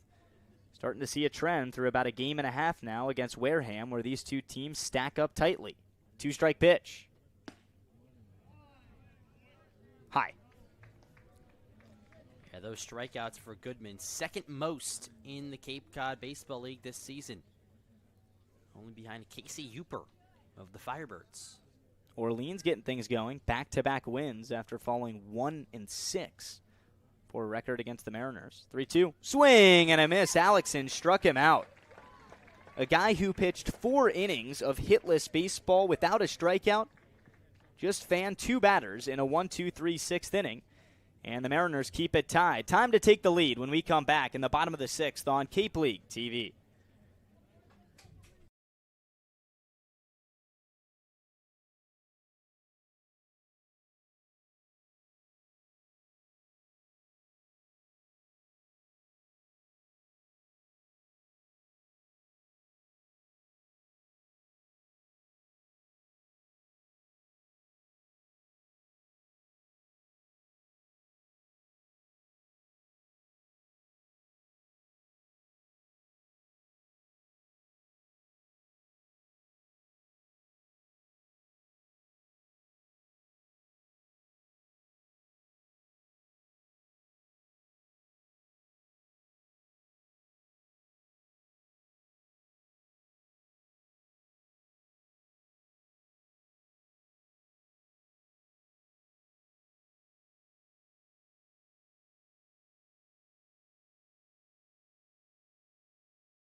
We're all tied up into the home half of the sixth here on Cape League TV. I'm Luke Brenneman with Milo Hoffman, and the Mariners looking to take their first lead of the ball game here in the bottom of the sixth. It's Curland, Bussey, and James due up against that man right there, the new right-hander into the game, Ethan Bioto. Bioto finishing up a freshman season where he saw a lot of action at the University of Tennessee. First pitch, fouled off. Bioto in Knoxville pitched 15 times, 23 and a third innings of action, a 6.17 ERA. The right-hander out of Southlake, Texas, went to Southlake Carroll High School, a massive football school. The 0-1. That's a strike on the inside corner, 0-2. This is his third appearance so far in the Cape, has yet to allow a run. 6 strikeouts, just 5 hits against. Been really smooth on the hill for the Gatemen. 2-strike pitch. Fought off foul. Curland proving that even in a 2-strike hole, he's going to fight. Has 3 strikeouts so far this summer in now 7 at-bats. But Cade doubled in the second, then reached on an error in the fourth. So he's been on twice tonight. Trying to get on to kick off the sixth. 0-2. Jam shot toward short. And that's caught out of the air by DeGiorgio. 1 down. Yeah, just in on the hands off of Curland. You feel like he's going to get the bat to everything, but sometimes there'll be that weak contact, slow dribbler, or jam shot like you saw just there to shortstop. Mariners just need to start getting moving on the base path. So far, their 2 runs not earned. Charlie Bussey. Forcing errors by the Gatemen is how the Mariners have scored today.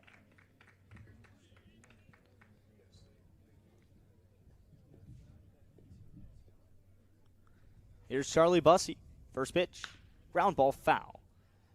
Bussey is 0 for 1 tonight, reached on a walk in the 4th inning. The Mariners currently on a 2-game losing skid. They still lead the Cape in so many offensive categories. Harwich lost 10-3 against YD on Sunday night, the last time out. Harwich number 2 in runs scored, behind YD at 51. Number 1 in batting average at 250 on the nose. Number 1 in slugging percentage at 256. Number 2 in on-base percentage. And they steal the most bases on the Cape by double digits in that category. Bussey, a nice borderline take. Works the count to 1-2. So we're looking for that offense to wake up here in the 6th. Just 2 hits for the M's. Both the runs that Harwich has scored have not been earned. 2-strike pitch. Ground ball right into the foot of Bussey, but it's a fair ball. Gloved by the pitcher, the throw to first in time. Bioto throws out Bussey on a pitch that I thought hit Bussey in the foot. I agree. But maybe he would know best, and he doesn't seem to be arguing it. 2 down. Yeah, that's true. If it hit Bussey in the foot, like you said, Luke, I think he would still be in the box right now, yelling back to Jeffrey Merzell, the home plate umpire, but he just dashed out of the box to first base. So it's an out nevertheless. Maybe just right in front of his foot. I mean, he did pause for a little bit, but then realized that he probably won't get the call. Here's Sean James. First pitch. Oh, look out. That almost hit him. 94 on the radar gun. And just like that, Milo, 2 down quickly in the bottom of the 6th. Bioto is sinker slider. Just a 2-pitch mix. We see that work all over baseball now with these guys with high velocity. 1-0. James takes high and tight again. That was the slider this time. It was the sinker. First off.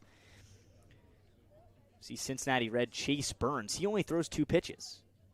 He's fastball slider, and he has an ERA below 2. What about Mariano Rivera? 1 pitch. Legend. 2-0. Chopper. Foul. James 0 for 2 tonight, still seeking that first knock as a Harwich Mariner. Make him 0 for 6 on the summer. Grounded out to short, then flew out to right field. See if the catcher out of Mississippi State can get something going with 2 outs. The 2-1. Cue shot into the dugout for the Gatemen. Look out over there. That's exactly what we were talking about earlier in the day. If you're in the bullpen, you got to be weary of line drives down the line. And right there, the Gatemen bullpen, I tell you, is woken up if they were sleeping. Jackson Hoyt over there in the bullpen. Jumped up, spread his legs, trying to get out of the way. The 2-2. James fouls it that time. That did hit him. And we'll do it again. James hitting 8th tonight. It's the 9-hole hitter Kirikov on deck if we can get there. 2-2 game. Just 7 combined hits for both of these teams. Been some sloppy defense, especially for Wareham. 2 errors have brought home Mariner runs tonight.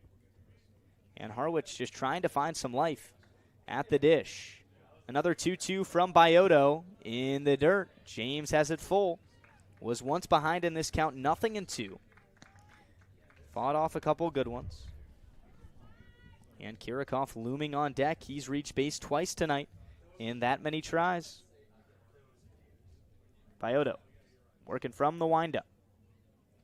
Looks in, kicks, and fires. Payoff pitch, swing, and a miss, strike 3. Went to the off-speed and fans Sean James. A 1-2-3 6th from the righty Bioto out of the pen. We go to the 7th on Cape League TV.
Wednesday night baseball here on Cape Cod, and where else would you want to be?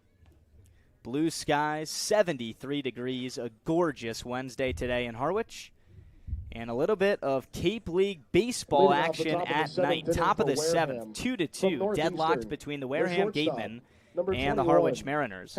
Alongside Milo Hoffman, I'm Luke Brenneman. Milo, it's been a pitcher's duel, and here's the first man out of the bullpen for the M's. Alexson came in the 6th. Put the Gatemen down 1-2-3, and he's dealing with 9-1-2 in the lineup here. Here's DeGiorgio. First pitch down and away, ball 1. Alexson has now gone 5 innings of hitless baseball on the Cape out of the Mariner pen. He's done just a fantastic job. What do you credit that to? I mean, I think it's the command out of Alexson right now. He's found the zone in each of the times that he's been on the mound for the Mariners so far, and he's just gone and attacked hitters. He doesn't have the highest velo, but he's going to punch the paint and try to force hitters to make contact with the ball, and if you do that more than not, you're going to have success on the mound. Punches a hole in the strike zone there to even the count with the shortstop DeGiorgio, 1-1. DeGiorgio is 1 for 2 with an RBI double in the 4th. Alexson kicks and fires, 1-1. Fly ball, shallow right center field. Larson scurries over and makes the play, 1 down. There it is. Just a piece of weak contact from Alexson's bat.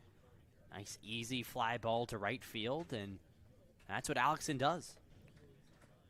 More weak contact from the righty out of Fairfield. A couple guys still getting loose in that Mariner bullpen. Remember, yesterday, with the game against Hyannis being rained out, and the off day on Monday, you parlay those two together, there's a lot of rested and healthy arms in that Mariner pen. Yep. Look at Miguel Hughes right there with the orange shoes. Here's Wax. First pitch right there on the inside corner, called strike 1.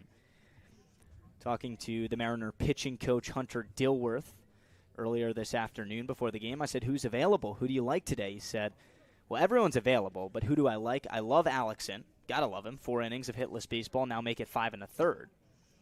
He said Jason Krieger's available. He pitched 3 innings of hitless baseball in the win last week against Falmouth. And you can just tell that as Hughes continues to kind of kick up some dirt over there and stretch, he may be very well getting the ball next. But it's the center fielder, Jason Wax, for now, the 1-1. Up and in. Looked like it hit him, but it just ricocheted off the catcher Sean James's mitt. And Wax gets ahead, 2 balls and a strike. And the Gatemen offense has struggled this season. Less than 3 runs, 3 or less runs in 6 of the 9 games played. Obviously, one of those against the Mariners, though, when they went above those 3 runs, scored 8 on Harwich. Here's the 2-1. Outside ball 3. Alex in, and now over 5 innings, has just surrendered 1 walk on the Cape. Mentioned his unbelievable earned run average at Fairfield, below 3.5. And he's brought it even further east, onto the Cape, the 3-1. Wax, foul ball, left field line. Over the Harwich dugout, and the count's worked full. R.J. Hamilton on deck. He's reached base twice tonight. Jason Wax is 1 for 3 with a single in the 3rd. Wax, one of those left-handed hitters that draws out long at-bats. Granted, he hits as the leadoff man for Ryan Smythe's team for a reason. He's not scared to go the other way with the baseball. Payoff pitch. He goes the other way here. A hot shot towards left field. Bussey goes back. It's off the top of the wall. Wax sprints into second base. The throw comes all the way in, but it's not in time. And a 1-out double for the leadoff man, Jason Wax, gives Wareham something to cheer about here in the 7th. Yeah, just opposite field. The Gatemen have gone to the opposite field a couple times tonight. Over Bussey's head in left field. The second baseman, When carrying 3, out there tonight, and that one, Hamilton. I thought it had a chance to get out of the ballpark for a split second, but luckily for Alexson and the Mariners, they have a chance to prevent a run, but just gets that foot down early. Nice swing through the ball. Can tell he just naturally goes the other direction with the baseball. When you can hit it that hard and that high, it's not just a punch the other way. And here's Hamilton. Alexson from the stretch now. First pitch, hanging breaking ball. Look out, 1-0. A big spot in this one. The double from Wax, the 6th hit tonight for the Gatemen. Harwich just 2 hits, good for the same amount of runs. See if Alexson can strap in. 1-0. Hamilton, ground ball foul. That was hit hard. Backhanded play over there. Miguel Hughes looks at the dugout, smiles, tosses it in. Bragging rights right there. So now it's Krieger who's officially getting loose. You'll see, guys, where Hughes is standing now. It's just a decoy effect, trying to get the opposition to not really see him warm up or know who it is. It doesn't really work, but yeah. He's playing the field right now. 1-1. Up high. Ball 2. You're right. That's majority of the reason they'll do one guy, but you'll see the Mariners sometimes put a blockade of guys in like really tight, especially at the end of the season. The playoffs last year, they did it a ton. This time he's kind of just the bodyguard, making sure Krieger's safe over there. He did his job well. The count's 2-1 on Hamilton. And Alexson needs to step off. The pitch clock was all the way down to 3 seconds. He'll reset.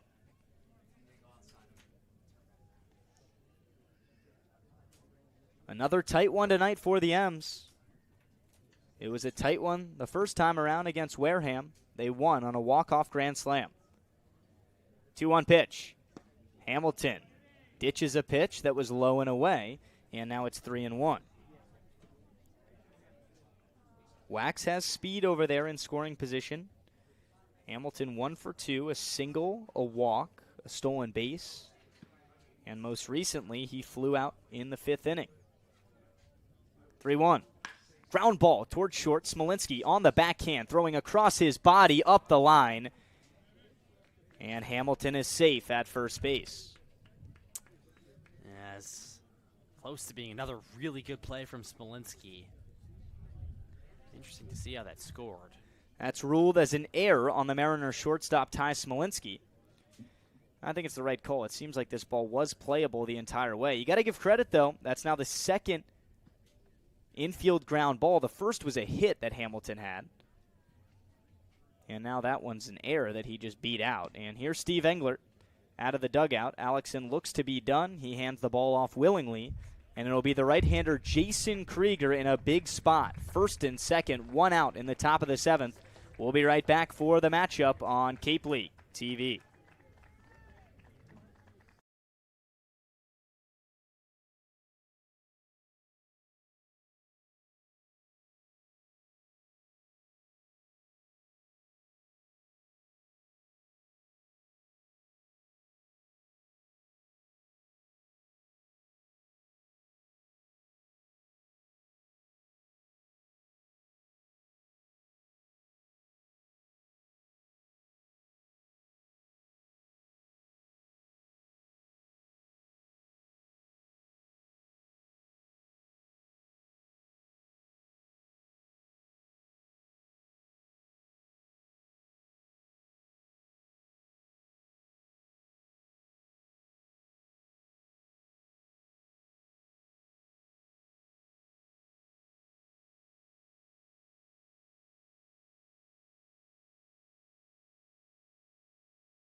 A big spot in the back half of this one between Wareham and Harwich. It's 2-2 in the top of the 7th. Wareham has something brewing. Runners at first and second with just one out.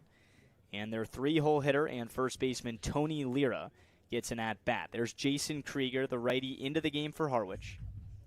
Krieger has been solid out of the Mariner bullpen. You can see the numbers there. And a big task here. Lira, swing and a miss at a first pitch slider. 0-1. The last time out, Krieger went 3 innings of no-hit baseball to wrap up an 11-run win on the road at Falmouth.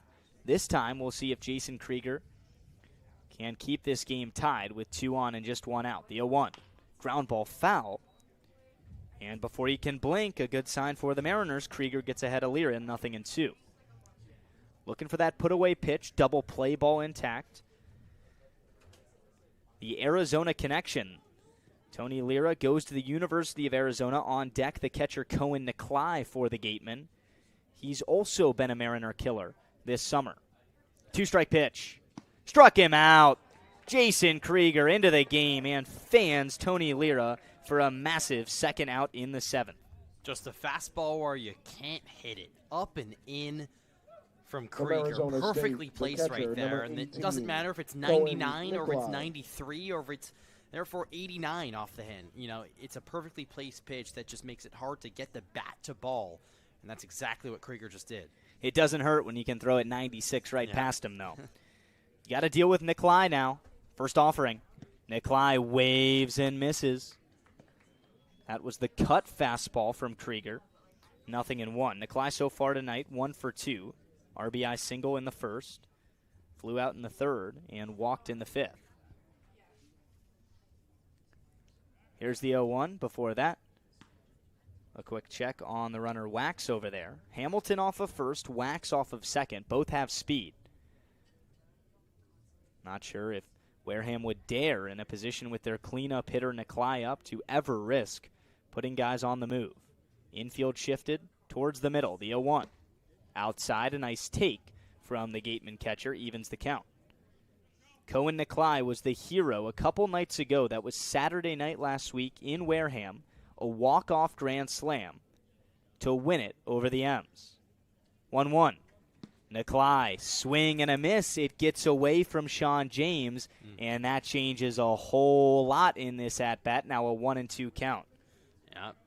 A single now probably brings home 2 runs for Wareham. You have to limit this right now.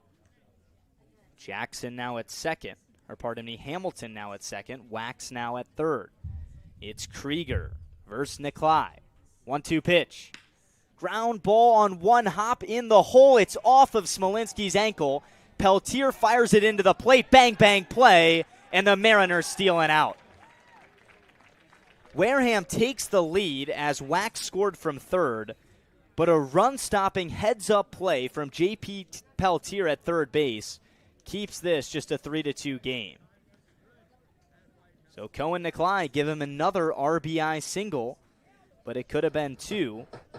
And a 3-2 game. Everybody needs to stretch. The Mariners look at a comeback when we come back on Cape League TV.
Harwich trails by a run after an awkward situation unfolds in the top of the 7th. Nicolai, this is going to be an infield hit the entire way most likely, but it hit off the ankle of the shortstop Smolinski. Peltier fired it home, and it couldn't have been a better throw than that to beat the runner Hamilton. So a loss originally, but it turns into a win. A 3-2 game going to the bottom of the 7th is definitely better than a 4-2. Yeah, I mean, that's for sure. Excellent recovery from Peltier to realize the situation and throw home. Leading off the bottom of the 7th inning for Harwich. From Kent for State, that ground ball for Smolinski. It would have been a really, really nice play. But yeah, good on the Mariners to stealing out there. 9-1-2 due up for the M's. The right-hander Beoto is back out there. First pitch, swing and a miss from Kirikov. Micah, you could argue he's been the most productive Mariner at the plate. Singled in the 3rd, walked in the 5th, came around to score in the 5th. On the throwing error from the 3rd baseman Barnett. 0-1 chopped foul, and Kirikov quickly behind, 0-2. Both runs that the Mariners have somewhat manufactured, you could say, have come on errors. The first was a throwing error from the catcher Cohen Nicolai. The next, Caleb Barnett at 3rd, throwing error. 2-strike pitch.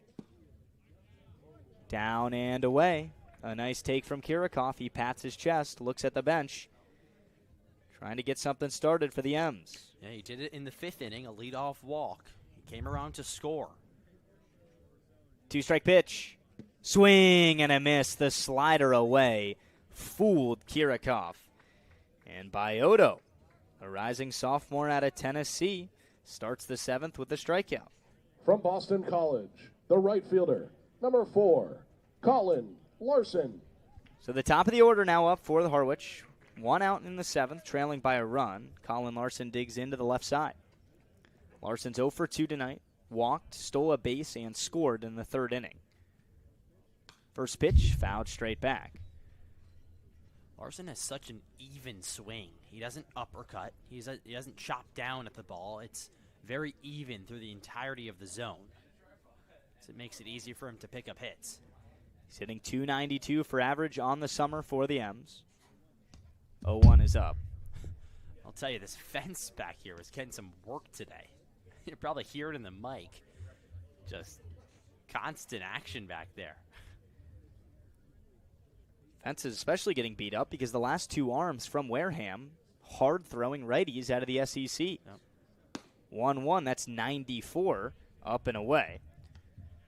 The pitching trio tonight for the Gatemen was the starter Peyton Lee. Went 4 innings of 2-hit baseball, gave up a run. It was not earned. Walked 4, worked out of traffic with just 1 strikeout. Then it was Jordan Stevens. 1 inning, no hits, 2 walks, 2 strikeouts. And here's Bioto. The 2-1, a little bit too tall. And now it's 3-1 on the Mariner leadoff man, Larson. If you can get him on, Milo, this has been the guy where a single, a base on balls just quickly turns into a double. 3-1, smacked foul, and the count's full. Yep, keep battling up there. If you're Larson right now, you know how much of a threat you are, like you were saying, Luke, if he gets on to steal a base. So, you've worked it full. Large crowd here in Harwich, approaching 9 o'clock. Wednesday night. The payoff pitch. Larson, deep down the right field line. If it's fair, it's way out of here.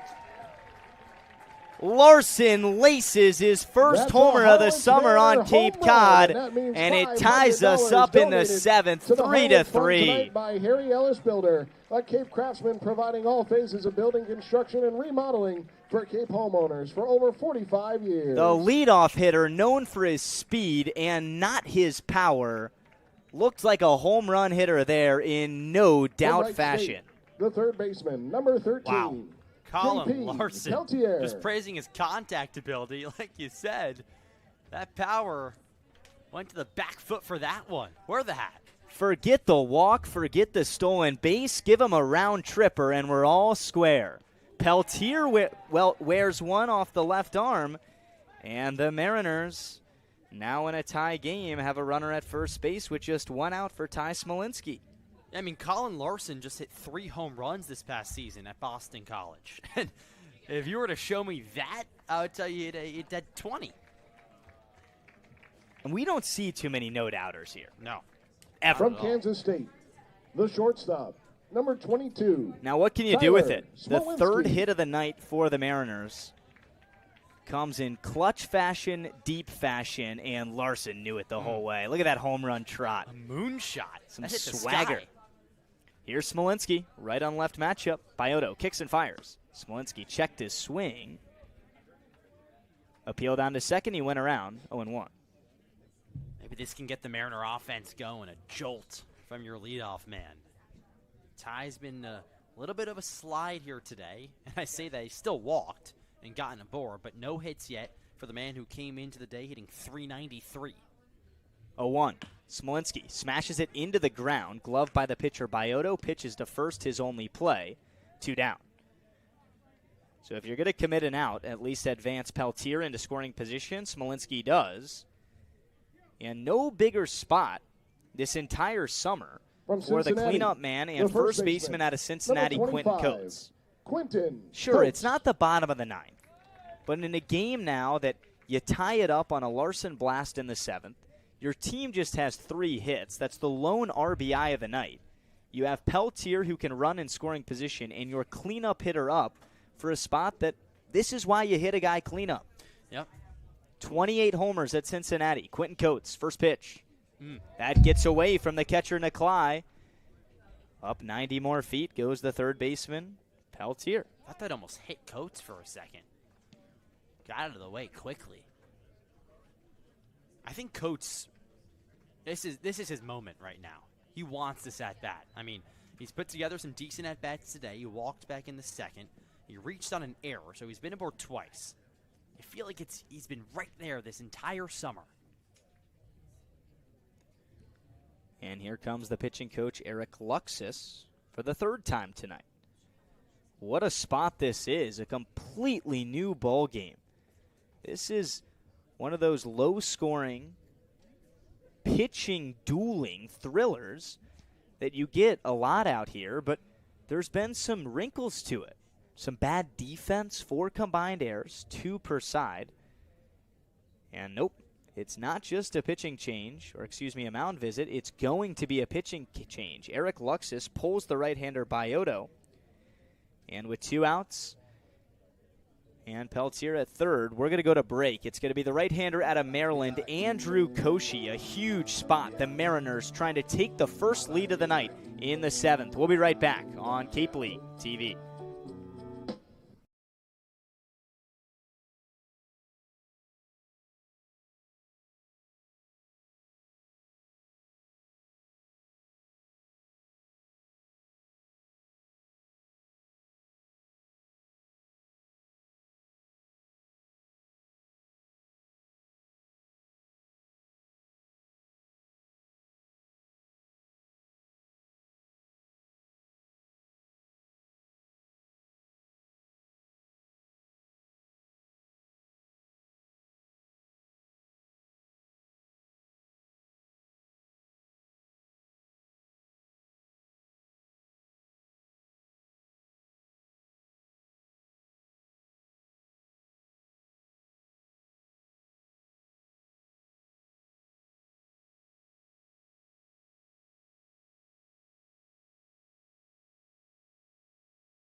Pitching change for the Gatemen. It's the right-hander Andrew Koshy.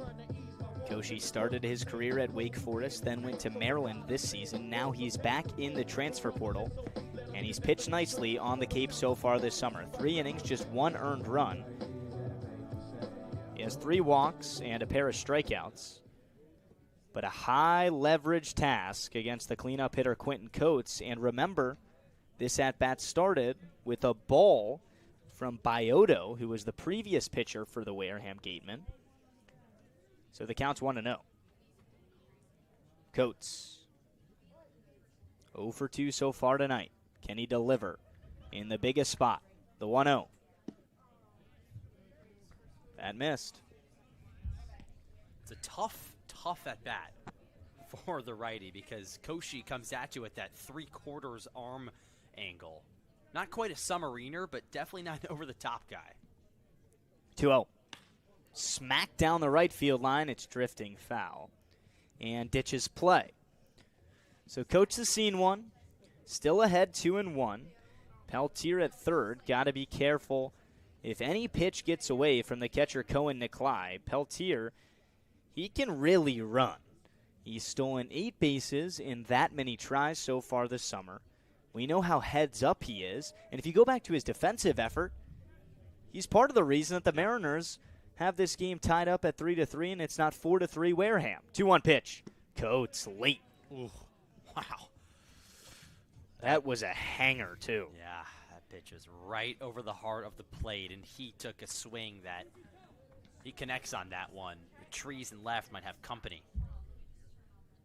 2-2 to the first baseman, Coates. Koshy. Low and away. The count goes full. This is good. This is good out of Quentin Coates. I mean, he just took a hack that probably looked like a home run swing, but right now he's buckling down a 3-2 count. Get your way aboard. He already has a walk today. One of the best power hitters in college baseball the entirety of the 2026 season. Trying to deliver on the Cape for the Mariners. Payoff pitch. That's right there. Strike 3. Koshy got him looking with nothing but paint on the outside corner. But the Mariners and Colin Larson tie us up at 3 apiece. A solo shot. Harwich leaves Peltier in scoring position. And we go to the 8th on Cape League TV.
We've got ourselves a good one here at Whitehouse Field as the lights are on and the sun is down. 3-3 between the Gatemen and the Mariners alongside Luke Brenneman, Milo Hoffman. And it's the start of the 8th, which means it's time to take a look at the scores across the Cape, presented by the Massachusetts Office of Travel and Tourism. Falmouth over Chatham right now in the bottom of the 8th, 4-2. Orleans on top of Hyannis, 4-2 in the top of the 7th. In the middle of the 7th, Katuitt over Bourne, 3-2. And earlier today, YD took down Brewster 8-1 to improve to 8-1 on 10-1. Sorry, that is on the season. They have been a force so far in this campaign. Here's the pitch to Foster Apple from Krieger. High and tight, and the count is 1-0 on Foster Apple. The left fielder for Wareham. 2 strikeouts and a line out makes his 0-for-3 day. Digs into the righty box with his severely open stance. 1-0. Swung on, a line drive to left. It stays up for Bussey, though, and he makes the grab at the chest for the first out. Oh, that was hit on the screws to left field, but Bussey was played perfectly on defense. Bussey is kind of dancing out there. He started one way, he went back the other, and then I think he said, oh, I should just stay right here because it's coming right at me. A laser. Not a good sign for Harwich, but when you get taken out on a hard-hit ball, from Tennessee, just a little bit sweeter. 26, that's now the second line out for Apple today. Like I said, he lined out to third sharply right at Peltier. Now to Bussey, and now it's Braden Kersey, the DH. Another righty in the box. Krieger fires. Swing and a miss. 95 miles an hour on the fastball, and it's 0-1 on Kersey. 3 strikeouts so far today. Levi Clark, the pinch hitter, that is. Pitch. Outside, and it's now 2-0.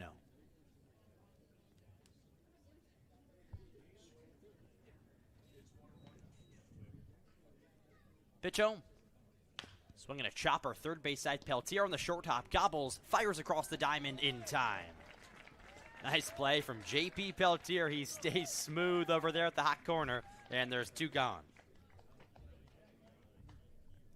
That play is so much harder than these guys make it look, Milo, and it's kind of a way we get spoiled out here in Cape Cod, where guys just make things look easy that shouldn't be easy, and if they were somewhere else and didn't fit in with the rest of the talented defensive crowd, maybe they would stand out. Peltier's made a name for himself playing third for the Mariners early on. There's Dylan Dubovic, the right fielder. Pitch to him. Is a swing and a hard ground ball to right side of the infield. Curlin, the second baseman's there. Fields and fires to first in time. And that does it in the top of the 8th.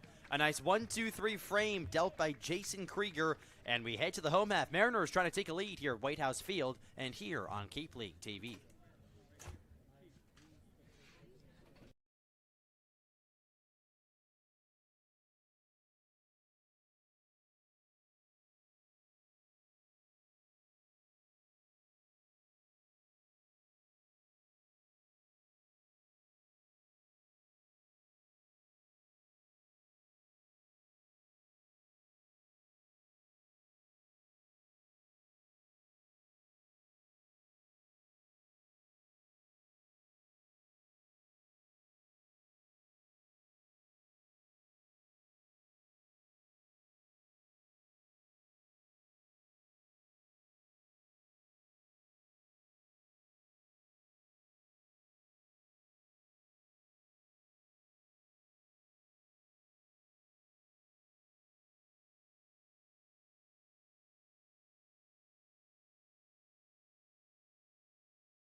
Welcome back to Whitehouse Field as we head to the bottom of the 8th. They're tied up at 3 apiece between the Wareham Gatemen and the Harwich Mariners, alongside Luke Brenneman, Milo Hoffman.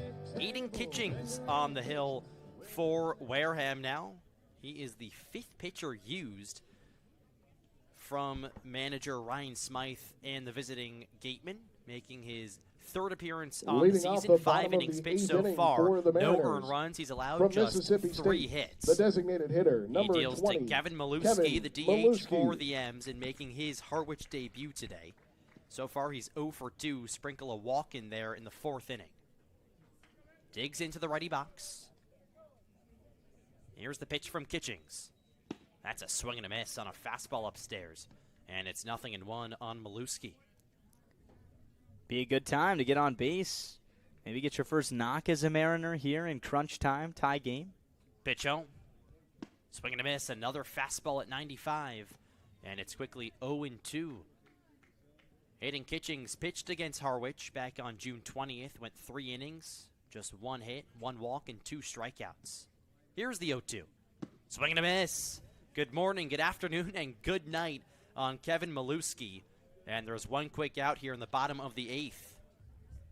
Yeah, now the 5th pitcher of the night from Florida for the Gatemen, and it's worked. 11, you got to give credit to the pitching coach, Eric Luxus, the manager, Ryan Smythe. I mean, they brought in Andrew Koshy to strike out Quentin Coates, and he did. And he didn't even go back out there. Sometimes you're used for one reason only, and you got the job done. Pitch. Oh, that hit Curland. That hit Curland on the left elbow. He wears it. Walks to first, and the Mariners have a 1-out runner on here in the bottom of the 8th. That can't feel too good, but that's when the dugout says, we've got ice, we need runners on base right now, and Curlin took one for the team. Yeah, the Gator ate that one like a champ. He must have caught some pad. I kind of heard it from up here. So now you got a guy on, bottom of the order, has had a lackluster night. Really no other way to put it besides the 9-hole hitter Kirikov getting on twice. And this was the part of the order, Milo, when Harwich was stealing wins early on in the season, these late-game scenarios that were delivering. Can Bussey kind of start the charge here? The left fielder digs in. Pitch. Off speed, just inside. And looked good from up here, but the count is 1-0 on Charlie Bussey. Infield play to the pull side for the righty. Curlin takes his lead off of first. 3-3 the score, Gatemen and Mariners. Bottom of the 8th, 1 out. Here's the pitch home. Outside. And the count's 2-0 on Bussey. He comes in 0 for 2, a ground out in the 2nd and a ground out in the 6th. He walked back in the 4th. Rests his bat along his right shoulder, wobbles in the box. Kitching comes set. Here's the pitch. That's outside. Ball 3 to Bussey.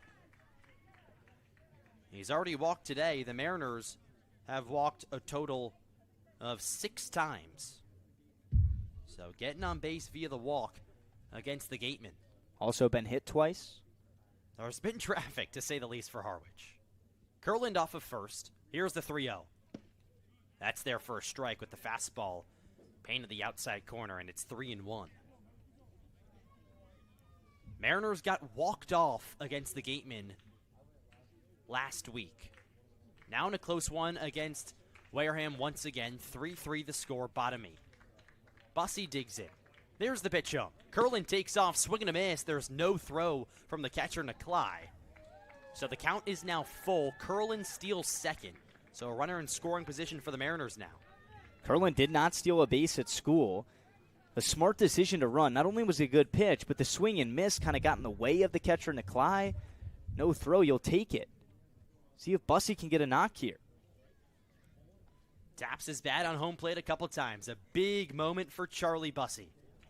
Curland off of second, tied up at 3 apiece. And Kitching steps off. Yeah, that pitching clock was all the way down to 1. A really smart move to step off.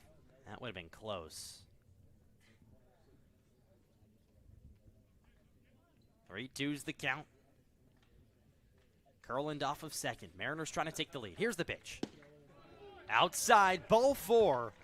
And Bussey works his second walk of the evening, and now the Mariners have first and second here in the bottom of the 8th. 7 walks for the M's tonight. They came into the day from Mississippi with State, 41 walks. the catcher, now make number that 48 5, a top 3 Sean mark in the Cape. James. It's up to Sean James now, the catcher out of Mississippi State. He so far today is 0 for 3, a ground out, a fly out, and a strikeout. Kind of look at this one, Milo, as everybody meets at the mound. The Mariners have lost their last 2. It feels like it's been a while since they've won a game. You go back to Friday night of last week. And they control their own destiny now in the 8th inning. First and second, 1 out, the home half of the inning, already a scoreless top of the 8th to keep this game tied. And who at the bottom of this lineup, if Harwich is going to make a move to win this game right here, right now, potentially in the 8th inning, is it James? Is it Kirikov? Well, James would like it to be him right now. Big hole between first and second base. Here's the pitch home. Swinging a line drive, left field, base hit. Curlin rounds third. He gets the wave. The throw from left field is not in time. It's a big go-ahead RBI single for Sean James, and the Mariners have their first lead of the night, 4-3.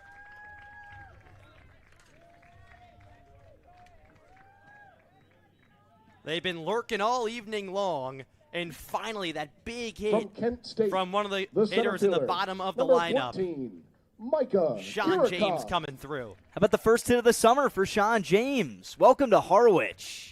Huge hit. Bottom of the 8th was all over it. First pitch, Kitchings had to step off. James stayed in the box. He's ready to hit. Got a fastball in on the hands and turned on that sucker.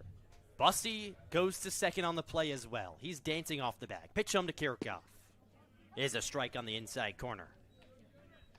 This is a type of win that could spew momentum in the Mariners' way. Coming in with back-to-back losses. Also, 2 straight days with no games for the M's as well. A scheduled off day, and yesterday was rained out. Pitch home. Outside. Count is 1-1 on Micah Kirikov, the number 9 hitter.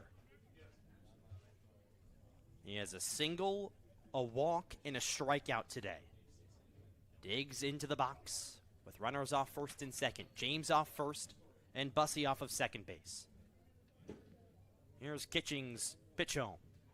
That's way outside. Nice block by Naklai. Not really a block, actually, just a stab in midair to save that from going to the backstop. You can tell that Kitchings is getting a little bit wild here. So you want to stay patient, but as a guy tries to find the zone, do what Sean James did, where he tried to get ahead on that first pitch fastball, and if you get one center cut, make sure Kirikov's ready to let it rip. You need insurance. Just a 1-run advantage is not enough breathing room going into the 9th inning. Twirls the bat a few times, and it looks like a pitch clock violation. So a pitch clock violation on aiding Kitchings. Looks like it's just a warning. Okay, just a warning here. Pardon me, 3-1. Yeah, 3-1. They're going to move it to 3-1 here with first and second occupied. A big switch from the pitcher. Here's the pitch. Swing and a miss. Fastball upstairs, and the count's full. A whole lot of moving pieces here in this at-bat from Micah Kirikov. He bats his chest after that swing. Maybe ball 4 on that one. Kitchings dangles out his right arm. Pulls his hand into his glove. Stands tall in the back. Here's the pitch. Swinging a tapper foul at the plate. And they'll do it again. Good at-bat here from Micah. We know he's a grinder at the plate. We haven't really seen him have a big hit in the later stages of a game this summer. Just game 9, but maybe he rewards himself after a long at-bat. Came into the day hitting just 182 for the Mariners with just 2 RBIs. Here's the payoff pitch. Downstairs, ball 4. And the bases are loaded for Harwich here in the bottom of the 8th. This is the inning everyone's been waiting for. The offense has been lackluster today, and for that part, the last couple of games. And now the bases are juiced for Harwich here. They're on top 4-3 over the Gatemen with just 1 gone in the bottom of the 8th. And it looks like the manager, Ryan Smythe, is out of the dugout, taking a slow trot out to the mound. The pitcher from the bullpen is already running in. And there's going to be a pitching change here at Whitehouse Field. Gatemen going to their 6th pitcher of the night, and the Mariners have the lead. We'll be back after this quick break. You're watching Cape Cod Baseball on Cape League TV.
Welcome back to Whitehouse Field. And the Mariners finally have the lead here tonight, 4-3 over the Gatemen, alongside Luke Brenneman on Milo Hoffman. Still in the bottom of the 8th, bases loaded for the Mariners. It's a pitching change for the Gatemen. But in the meantime, don't worry, we're going to get to trivia right now. The question was, who was the latest Harwich Mariner to be inducted into the Cape Cod Baseball League Hall of Fame?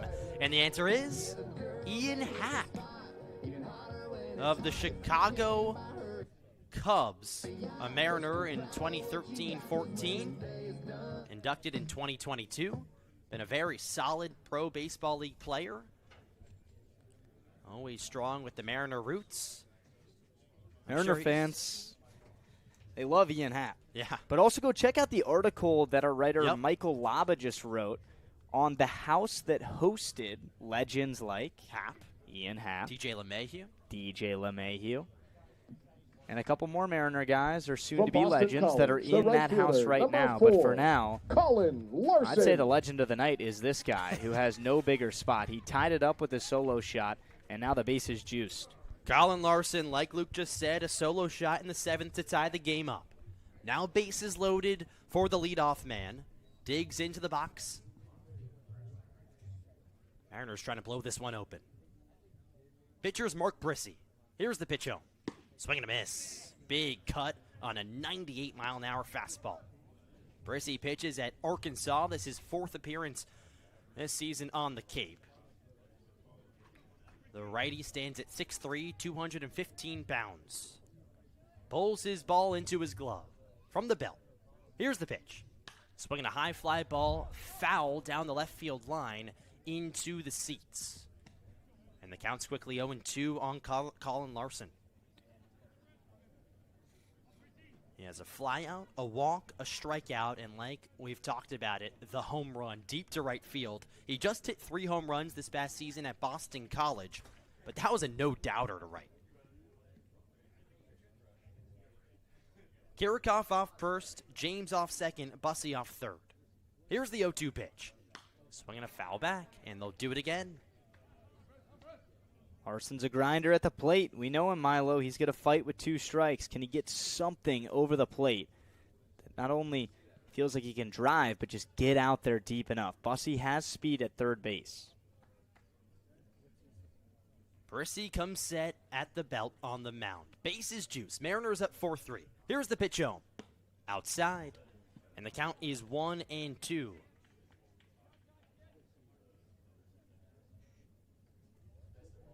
Colin Larson hitting .500 this season with runners in scoring position so far. 3 for 6. Can he come through once again? Infield played straight up, middle infield at double play depth. 1-2 comes home. Swinging a foul right back. Still 1-2 on Colin Larson. He takes a slow walk around home plate. It seems like he has full control every time he's at the dish. Readjusts his batting gloves. His bright red high socks going all the way up to the knees. Armor over his leading right shin. Bases loaded. Mariners on top 4-3. Here's the 1-2. Downstairs. 2-2.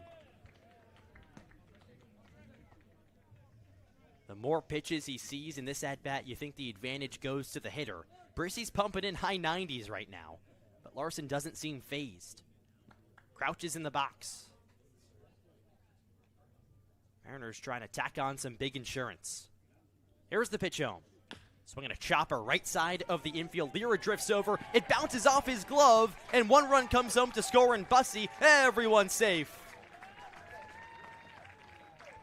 James to third, Kirikoff to second, Larson safe at first base, and the Mariners are on top 5-3 here in the bottom of the 8th. Another RBI. Hey, it's not a solo shot, but it works for the same. A base hit for Larson. How about that at bat, though, Milo? He gets in the 0-2 hole. He grinds it to 2-2, pounds one into the ground. He has the speed to beat it out. Everybody goes station to station. That's solid baseball. That makes it number 13, 5 Mariners in a row to Peltier. consecutively reach base. And this rally is all far from over with this guy up now with the bases juiced and still 1 out. J.P. Peltier. He's been hit by a pitch twice today. Big moment here. Bases loaded. Mariners on top by 2 now. Here's the pitch. That's a strike right down Broadway. It's 0-1 on the Mariner third baseman. Came into the day hitting .267 with a home run and 6 RBIs. A chance with runners in scoring position here. Here's the offering.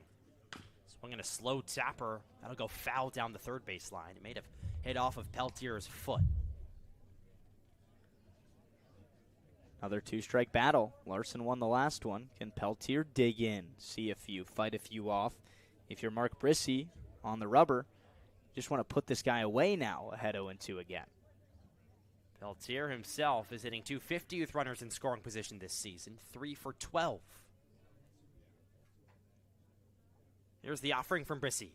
Swinging a chopper, third base side. Barnett's there, fires to second. There's one, no relay. And another run comes home to score. It gets the job done. Sean James touches home. Kirikoff to third, Larson to second. And now Peltier safe at first base. From Kansas and State, the Mariners are on top 6-3. Number 22, Tyler Smolinski. Good baseball. That's all you need. This is insurance time. Keep stacking them. And it's also put you in a plus situation where now with 2 outs where you need a base hit, luck of the draw goes to Tyler Smolinski. The Mariners' best hitter is up in another big spot to extend the lead. Pardon, James not at second base because that throw went to second. So now it's just Peltier and Kirikoff. Pitch on. Peltier takes off. Throw is a swing and a miss, and there's no throw from the catcher. So a stolen base for Peltier. That's another taken bag from him. 9 on the season. That leads the Cape. He has fallen into some of these gimme true. situations, I will say. Ty Smolinski, another big moment for the big-time player. Yet to get a hit today. 0 for 3. Here's the pitch. That's a strike. 98 miles an hour with the heat. So 0-2 on Ty. Smolinski trying to come through for Harwich. The lefty shortstop. Here's the pitch home. Swing and a miss. Down goes Ty. But the Mariners come through in a big way in the 8th and take the lead 6-3 over the Gatemen. And they try to close the door here in the 9th on the other side. Don't go anywhere. It's Harwich Mariners baseball on Cape League TV.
Tonight's post we head to the 9th here at Whitehouse Field, and the Mariners are on top 6-3 over the Gatemen. And this broadcast is a copyrighted production of the Cape Cod Baseball League.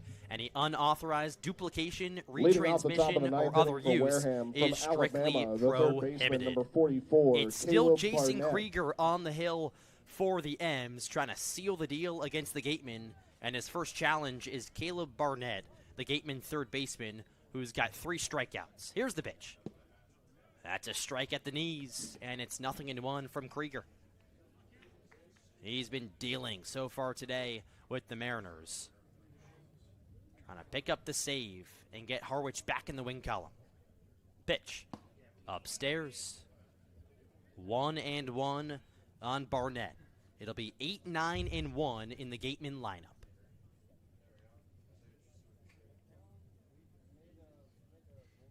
Pitch home. That's inside, and the count's 2-1. And the last thing you want to do is walk the hitter. You can't give up free passes if you're the Mariners. Especially to a guy who has a hat trick of strikeouts tonight. Attack the zone. 2-1. That's a strike. And it's 2-2, an off-speed that curled into the upper half. 90 miles an hour with some crazy action. 2 balls and 2 strikes on Caleb Barnett. Here's the pitch. Swing and a miss. Big-time strikeout from Krieger. 1 gone in the top of the 9th.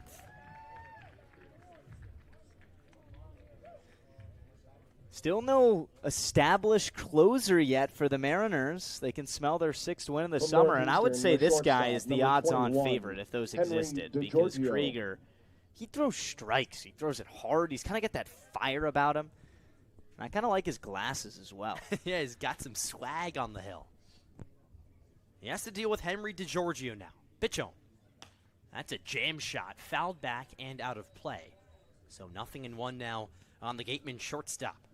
Today he is 1 for 3.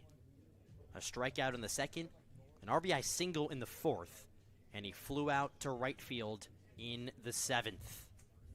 0-1 the count. Krieger stands tall on the mound. Now he pitches home. Line drive, center field, base hit. The Gatemen trying to get going here in the 9th and spark a rally.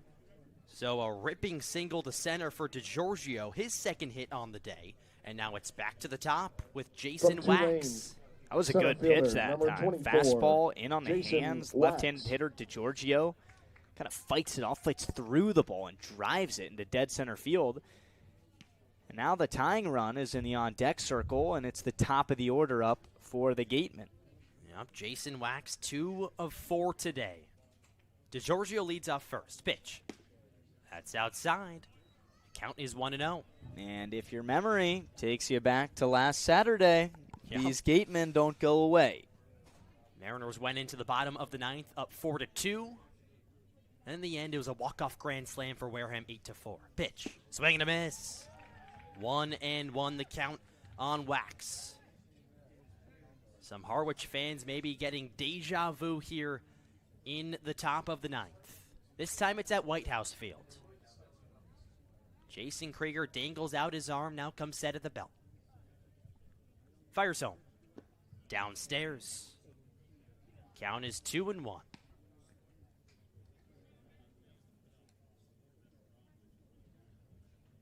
Wax came into the day hitting .231 with 3 RBIs. He struck out 9 times this season. 2-1. Swinging a line drive to center field, sinking, charging is Kirikov, and he does not have a play. It bounces in front of him. It's a single, back-to-back singles now for the Gatemen, and the tying run is aboard. I cannot believe he caught that ball on a bounce. Yeah. I mean, that was one of those where you're kind of holding your breath, hoping he doesn't dive for it because you know the possibility of if it gets behind him, everybody most likely scores. Take another look at this. Kirikov is charging a ball that he kind of gives up on right here. He hesitates for a second, and he caught that on the bounce. So close to it, just a sparkling play. So close to an inside-the-park home run as well. Here's Hamilton, tying run, pitch. That's a strike on the inside corner. 0-1 on the second baseman. He's 1 for 3 today, singled in the first and came around to score. Taps his bat at home plate. Runners off first and second. Here's the pitch. Fouled down the right field line. 0-2. Mariners need this win. Back-to-back losses coming into the day. Trying to avoid a 3rd straight defeat. 5-3 record on the season. Wareham just 2-7. Hamilton twirls his bat. Here's the 1-2. Swinging a tapper foul. And they'll do it again. So the first two singles of this inning, Milo, they started with DiGiorgio and Wax getting ahead in the count. A better sign here for Krieger to get ahead of R.J. Hamilton 0-2, but now can he put him away? Double play would end this ball game. Here's the offering. Outside on a good take from Hamilton, and the count now is 1-2. Krieger looks around, trying to seal the deal and work out of this jam. Comes set. Runners off first and second. Here's the pitch. Just outside, another good take from Hamilton, and the count's even at 2 apiece. I like the idea. Kind of pick around, maybe get the swing and miss, but now in a 2-2 spot, I don't think you let this count go to 3-2. Yep. Don't want to risk walking the bases loaded. That's for sure. 2-2. Here's the pitch. Just misses outside, and there it is, Luke. The count is full on R.J. Hamilton. One pitch away from loading the bases, and one pitch away from having awful flashbacks if you're a Mariner fan. Harwich got walked off via a grand slam to this very same team only a couple days ago. Here's the payoff pitch. Swung on and lined deep to left field. Bussey on the run, twisting foul. Oh boy, just in on the hands of Hamilton, and they'll do the payoff again. No action in the Mariner bullpen. Kind of just means that Krieger's out there on an island. Go get 2 more outs. Go get this win. Heck, let the 2 guys on base score, but the job is to seal the deal, and the defense should know that too. 1 out, 1 pitch at a time. Trying to end this losing skid. Hamilton, a couple check swings in the box. He digs back in. The long pants and the blue cleats. There's the pitch home from Krieger. Swinging a chopper. Left side could be 2. Smolinski fields. Fires the second one. No relay. So a nice big out from Jason Krieger and the Mariners. Runners on the corners now for the Gatemen, but 2 gone. And Tony Lira is deadly. First baseman out of Arizona. Had 19 doubles this year. A double's not going to tie this game up, but everybody can kind of sense who's on deck. Yep. Cohen Nakai on deck. He's the guy with the walk-off grand slam against Harwich. And now Hunter Dilworth, the pitching coach for the Mariners, trots out to the mound, trying to settle down his pitcher in the big spot. Jason Krieger has gone multiple innings out of the bullpen, 2 1/3. He's given up 3 hits and 2 strikeouts. Trying to keep a 0 in that run column. He's been a key cog in the Mariner bullpen all summer long to this point. Obviously still in the first quarter of the season, but an established guy with Harwich. Home plate umpire Jeffrey Merzel goes out to the mound. He's going to break up that meeting. Runners on the corners for the Gatemen. Here with 2 gone in the top of the 9th. The hitter is Tony Lira, first baseman out of Arizona. He's 0 for 4 today, reached via an error back in the first. A couple flyouts and a strikeout. Came into the day hitting .250 with 4 RBIs. Digs into the righty box. Mariners an out and away from picking up a big win. Here's the pitch. Outside. Counts 1-0. Infield played to a slight shift, expecting the righty to pull. Second baseman Kurland is about 5 yards to the right of the second base bag. Here's the pitch. Inside. The count is 2-0. There's a big hole in between first and second base on the right side of the infield. Of course, a single and an RBI is not the end of the world for the Mariners. They're on top 6-3. Top of the 9th, 2 outs. Counts 2-0 on Lira. Pitch. That's a strike. Clips the upper half of the zone. 2 balls and 1 strike now.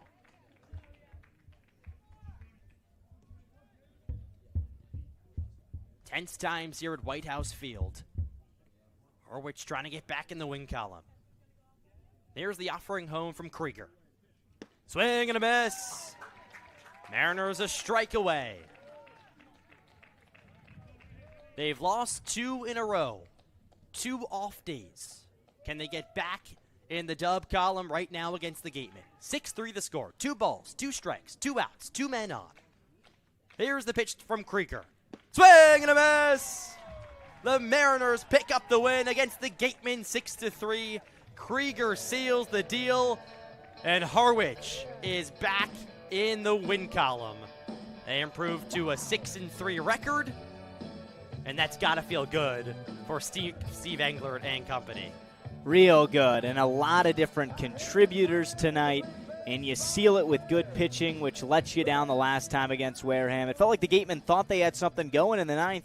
Jason Krieger says, just kidding. Mariners, that was a nasty last at-bat, really locked in after falling behind against the first baseman, Tony Lira.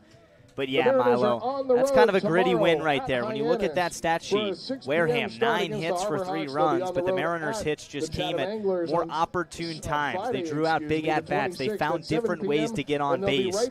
And I thought their defense really responded after some mistakes early in the game, and we saw them win in a new way tonight. They came back, and then they held the lead in the final 2 innings. That was an impressive win from Harwich through and through. Not their prettiest, but you'll take it against maybe a lesser opponent who's now 2-8 on the summer, and a big win going into now 7 consecutive games. This was the first of 8 straight. It's going to be a long stretch for the Mariners after that day yesterday was rained out against Hyannis. Like Luke just said, 8 straight games, but 1 down and 1 win in the books for the M's, and they'll try to keep the good times rolling here at Whitehouse Field. We'll have an interview post-game. Our sideline reporter, Lily Reisenweber, will be joined by Colin Larson, who had himself quite the day. A home run, an RBI single, scored twice. 6-3 the final. Mariners take it over the Gatemen. We'll step aside quickly here on Cape League TV, but don't go anywhere. Like I said, a post-game interview from Lily Reisenweber on the other side.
Back here at Whitehouse Field, 6-3, the Mariners take it over the Gatemen, and the player of the game, Colin Larson, is standing by with our sideline reporter, Lily Reisenweber. Lily?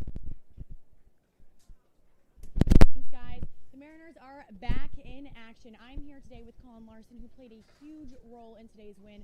A home run in the bottom of the 7th to tie it, a single in the bottom of the 8th for an insurance run. What was on your mind when you were stepping up to the plate? Just going up there, trying to be simple, get the barrel to the ball as much as possible, and then the results will come. Well, your mindset is clearly showing through in every aspect. Your defense is on point. Your sports-centered play. Can you tell me a little bit about how you're feeling when you first saw that? That was pretty cool. I didn't see it originally. I woke up to a couple of texts from my uncle, and then I got to the TV and was able to see it. So that was pretty cool. Super exciting moment, and we heard that you were the player of the game today. Can you talk a little bit about this chain you've got on? Yeah, they give out a Cadillac chain after every win. The last person to get it picks a new guy, and yeah, it's just a little tradition we have after a win. So what does the Cadillac chain mean? What does that symbolize? Coach drives a Cadillac, so we got a Cadillac emblem. And who gave it to you today? It was JP. He's been playing really well. He got it last game and then handed it over to me. Well, 2-game losing streak has been broken. How do we carry this momentum in tomorrow's game? We got 7 straight coming up, and then we just gotta focus on the next day, getting the next win, and going to 1-0 tomorrow. Well, good luck. Good job today. Thank you. Back to you guys. Thank you so much, Lily. Colin Larson, excellent job today. Excellent job to Lily. Once again, the final score, 6-3. Mariners take it over the Gatemen, and they snap their mini 2-game slide and are back in the win column. And just an overall great day at the plate for the M's, especially in the later innings. I mean, if we're being honest, earlier in the game, it wasn't so pretty. The Mariners scored their first 2 runs off of unearned runs, meaning errors from the Gatemen, and then they start to pick it up on the offensive side. A few big crooked numbers, and the Mariners take it 6-3 in the end, and Luke, they're back in the win column. Yeah, big one, and that's what we talked about, Milo, when they had lost 2 in a row, is we're not going to call it a streak up here until it's 3, win or lose. And the really good teams who are competing for the top of the table positions in the postseason, they don't lose 3 in a row. You can maybe lose 2 in a row and then go win 3 in a row and kind of bounce back. And I think tonight, a team that had gotten them the first time around in a heartbreak fashion, it was good to steal one tonight. Yep. That's how it felt. With the Larson homer in the 7th, got things going. Then a 3-run 8th inning, and Krieger slams the door shut. You get out hit. You make a couple mistakes defensively. But when it's all said and done, the M's are back in the win column in second place, sole possession of the Eastern Division. That's for sure. Jason Krieger picks up the win. Aiden Kitchings with the loss. The Mariners are now 6-3, and the Gatemen are now 2-8. That'll just about do it for us here at Whitehouse Field. For my partner Luke Brenneman, our producer Sawyer Goldwine, and our sideline reporter Lily Reisenweber, I'm Milo Hoffman saying so long, everyone, and enjoy your night.